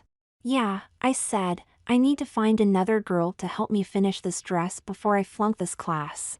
Mrs. Lorenz hesitated for a moment before she spoke. Maybe Mike could help you, Denise, Mrs. Lorenz said to my surprise. He's about your height and all. We all looked at Mike, who was staring at his mother in shock. Mom, he cried out. What are you talking about? I can't help her, I'd have to wear her dress. Mrs. Lorenz leaned over to Mike and took his hand. Turning to Mom, she said, please don't misunderstand, she said. Mike's a regular boy and all, it's just that he sometimes likes to wear my stuff at home and pretend he's a girl. Mike was just sitting there with his head down looking like he wanted to run and hide. Mom got up and moved over next to where Mike was sitting. Don't worry, Mike, she said, stroking his hair. I promise I won't tell about you, I'll even let you in on a little secret. Denise here isn't really a girl. Mike's head shot up and he stared at me. I was sitting there wearing a pretty white sundress with pink trim and a pink ribbon for a belt. I had on a strapless bra, a white half-slip and sandals. Mike seemed very bewildered as he looked from the pretty white bow that held up my ponytail to the pink nail polish on my toenails. Even Mrs. Lorenz seemed to be puzzled over what Mom had told them. I'm not sure I heard you right, Lori, said Mrs. Lorenz to Mom. What do you mean Denise isn't a girl? Mike looked at me very intently. Yeah, said Mike, I see her every day in her school uniform with the other girls, and she's even a cheerleader. No, Mike, Mom said, coming to where I sat. You see Denny in Denise's school uniform, and Denny is the cheerleader, not Denise. By now Mrs. Lorenz seemed like she was beginning to understand. She looked at me and then at Denny and began to smile. You mean that this pretty girl is actually your son and that cute boy is really your daughter? I started to laugh. I wondered what it would be like to be a girl, I said, and Denise wondered about being a boy, so we switched. For this school year I'm a girl and she's a boy. Looking at Mike, I noticed that he seemed very interested all of a sudden. You mean that I've been playing baseball and football with a girl at recess? He asked. Denny looked at Mike and laughed. I'm good enough to make you think I'm a boy. I even beat you in basketball games at recess. Mrs. Lorenz smiled at Denny and me and said, You're really lucky kids. I always envied the boys at school. They never had to wear uniforms or take silly sewing classes. Speaking of silly sewing classes, Mike, I said, giving him a sweet smile, I could really use your help if you don't mind. Mike smiled back at me and said, I'll help on one condition, Denise. Could you show me how to look as pretty as you do? Mike was thin with fair skin and long wavy hair. I figured it wouldn't take a whole lot to make a girl out of him. I'd love to, Mike, I shot back. Come on, let's go to my room and get you started. Mike practically jumped out of his seat. Back in a bit, Mom, he yelled as he hurried to follow me upstairs. This is going to be fun. When we got to my room, Mike just stood and stared. You mean you get to have a girl's bedroom and everything, Denise? I realized that to Mike what I had come to take for granted was a dream. Why not, Mike? I replied. After all, I am a girl. Yeah, right, Mike said, looking into my closet. Look at all those pretty dresses. You're so lucky. I wish I could dress like that. I took him by the hand and walked into the closet. Let's pick out a couple of pretty outfits to show your mom what a pretty girl you could be. Mike and I began picking out clothes for him to model. We settled on a cute pale yellow shorts set, a school uniform and several dresses. We talked as we chose and I asked him what clothes of his mom's he wore. A couple of times I wore her slacks, Mike said. I tried on a couple of dresses and nightgowns, but that's about it. Why do you need to know?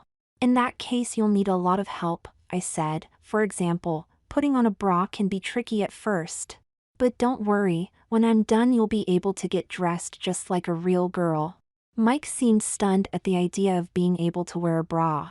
You mean you'll let me wear girls' underwear too? Mike exclaimed. I've never worn girls' underwear. I tried some of Mom's stuff, but it was too big for me.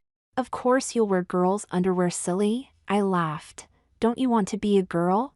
Mike's face brightened. You bet I do, Denise, he said. I can't wait to get dressed. I picked out a pair of yellow panties and a white bra to go with the short set. Mike was already out of his shirt and pants and waiting for the underwear. I told him to take the panties and shorts and change in the closet. When he came out, he had a big smile on his face. These feel great, Denise, he said, running his hand over his butt. I love the way the underwear feels against my skin. I showed him how to hook the bra in front and then twist it around. Once he got the cups in the proper place, I adjusted the straps for him. Mike pulled on the sleeveless top and began to admire himself in the mirror. We're not done yet, young lady, I said, laughing. Put on your sandals and let me fix your hair. After Mike put on his sandals, I began to brush his hair. Since he liked to dress up at home, his mom let him wear his hair a little longer than most guys, and I was able to fix it into a cute short girl style. I gave him a pair of yellow clip-on earrings to wear, and we went down to show Mrs. Lorenz her new daughter. How do I look in these clothes, Mom? Mike asked. Do I look as nice in them as they feel? Mrs. Lorenz seemed quite pleased with her new daughter. You make a really cute girl, Mike, his mom said. You certainly look much nicer wearing clothes meant for a girl your age. Mrs. Lorenz studied Mike for a moment and then asked, Are you really wearing girls' underwear too? Mike pulled at his blouse to show the outline of his bra. Denise let me wear a bra under my top, he said with a grin. Smoothing the back of his shorts, he turned to his mother. Look, Mom, he said, laughing, panty lines. Everyone broke up laughing. Mike turned to me and gave me a hug. Thanks, Denise, he said. This makes me so happy.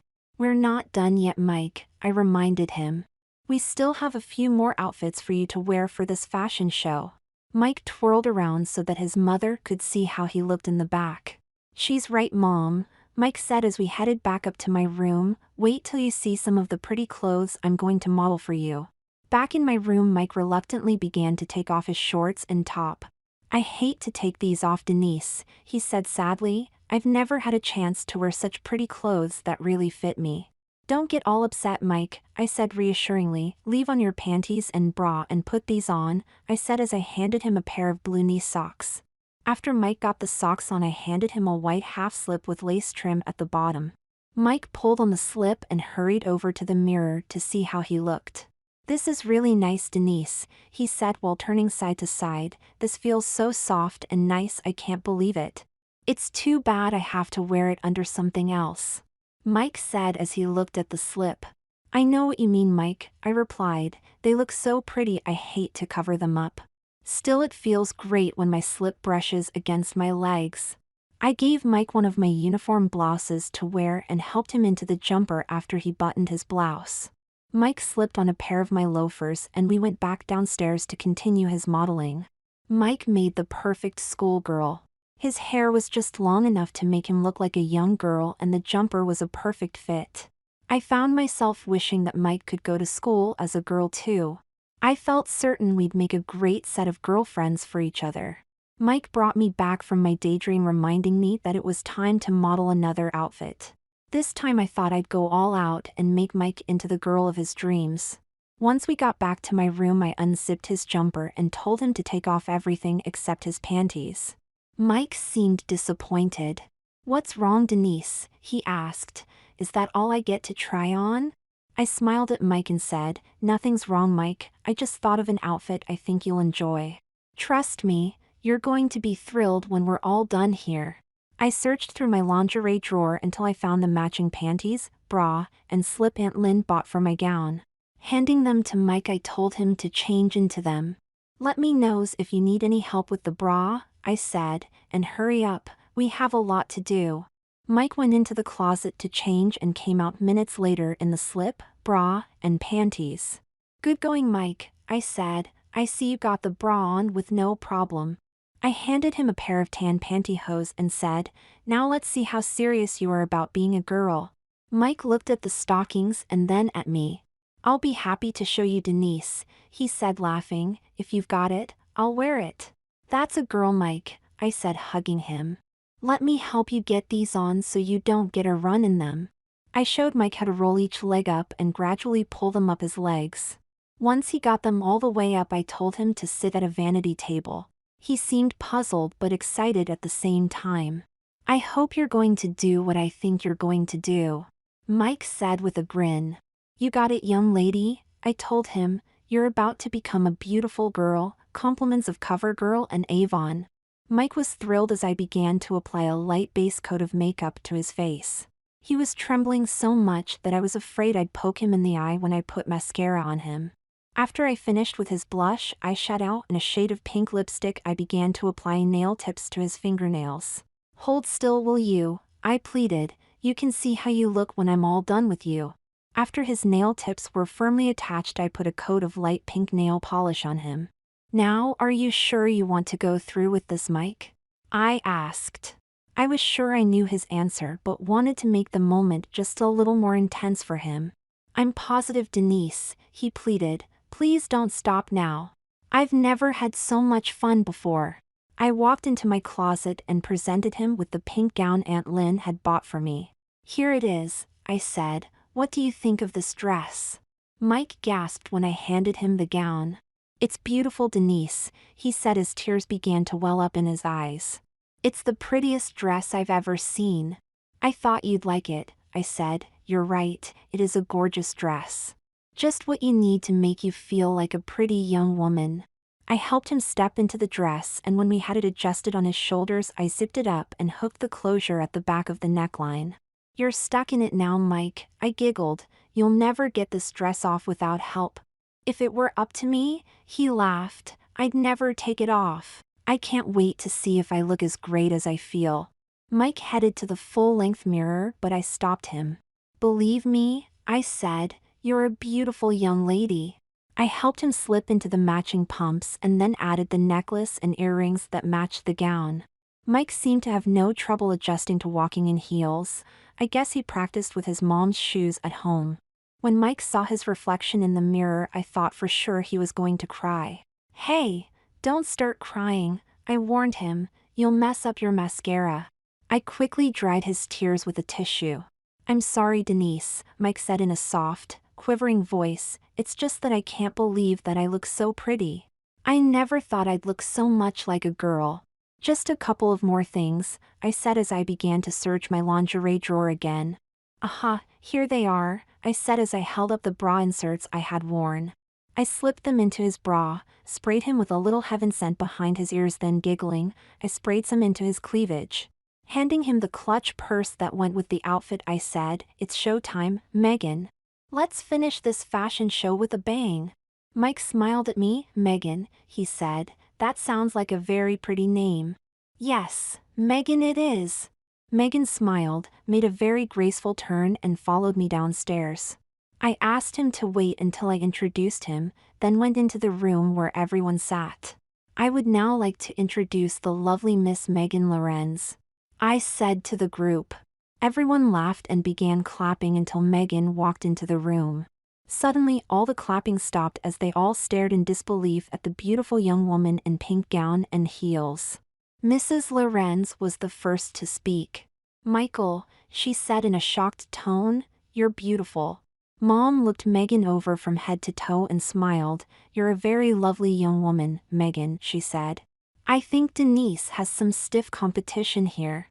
Denny got up and walked all around Megan as if he were checking out a used car. They're right, Megan, he said as he sat back down. How would you like to be my date for the next school dance? Just then Dad and Mr. Lorenz walked in from outside. Now who's setting up a date for what dance? He asked. He looked at Megan's dress and I could tell he was confused. Before Dad could ask any more questions, Mr. Lorenz spoke up. Hey Denise, why not introduce your cute girlfriend to Michael? He's so shy he can't bring himself to ask any girls he likes. I'm sure he'd be thrilled to take her to a dance. Megan just stood there speechless. She'd only been a girl for about an hour and she'd already been asked for a date. I could also tell by the way she looked at her mom that her dad had never seen her dressed up. Mom broke the tension for the moment by introducing Dad and Megan's dad to her as a girlfriend of mine who was going to help me with a sewing project. Dad knew that Mike and his mom had come into the house before Mr. Lorenz got there. He also seemed to recognize the dress Megan was wearing. Putting two and two together, he began to smile. Mom shot him a look as if to say, "Be quiet." Mr. Lorenz looked at Megan and then at Mrs. Lorenz. "Would you like to explain what's going on here?" he asked his wife. "Unless I'm wrong, that pretty girl over there is actually our son." Mr. Lorenz was clearly upset. "Don't get worked up, dear," said Mrs. Lorenz. "We were just wondering what Mike would have looked like if he'd been a girl." "Let's try to remember that we had a son, not a daughter," said Mr. Lorenz. "Mike, why in the world did you let them dress you up like that?" he asked. "I don't mind, Dad," said Mike. "It was really fun. We had a little fashion show before you came."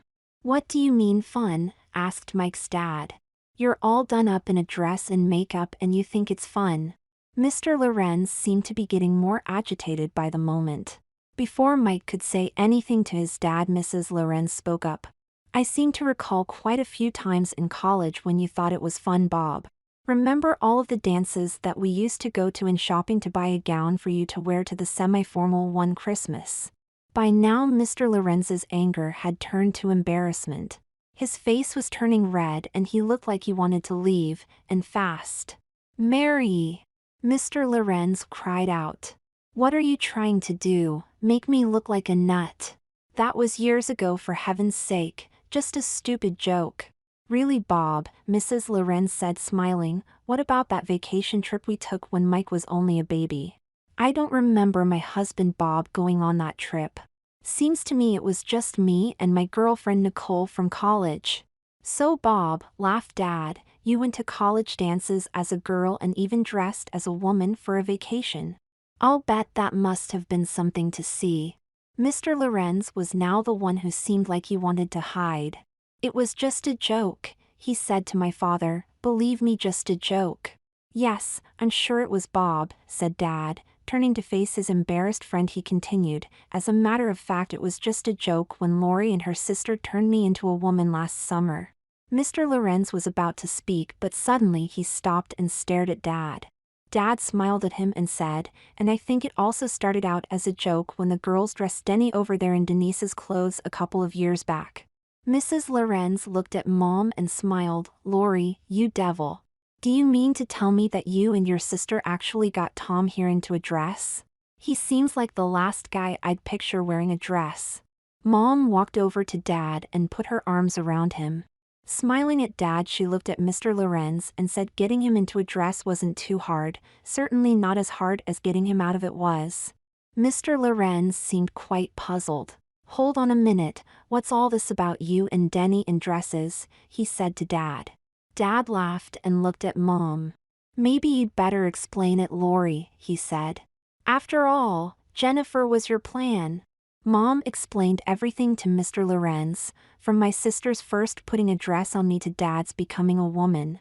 Mr. Lorenz was amazed and seemed to be filled with questions for Dad. It seemed odd to Mike and me to hear our dads talking about their favorite dresses and whether they preferred pantyhose to nylons and a garter belt. After a short time, Mom spoke up. "Excuse me, ladies," she said to Dad and Mr. Lorenz. "I do believe we need to settle the problem of what to do with Megan here." Mr. Lorenz walked over to Mike and put his arm around him. "It's okay with me if you want to help Denise with her project, but I don't want you dressing up in Mom's clothes anymore." He looked at Mike and smiled. "If you wouldn't mind, your mom's friend Nicole would like to take you shopping. A young lady can't dress like a tomboy all of the time, you know. She needs some pretty clothes to make her feel like a young woman." Mike was thrilled. He could be Megan whenever he wanted, and his Aunt Nicole and Mom were going to help make his own Cinderella story come true. Dad and I also got something out of the deal. Megan would be my model for sewing class, and Dad planned on shopping as Jennifer with her new friend Nicole.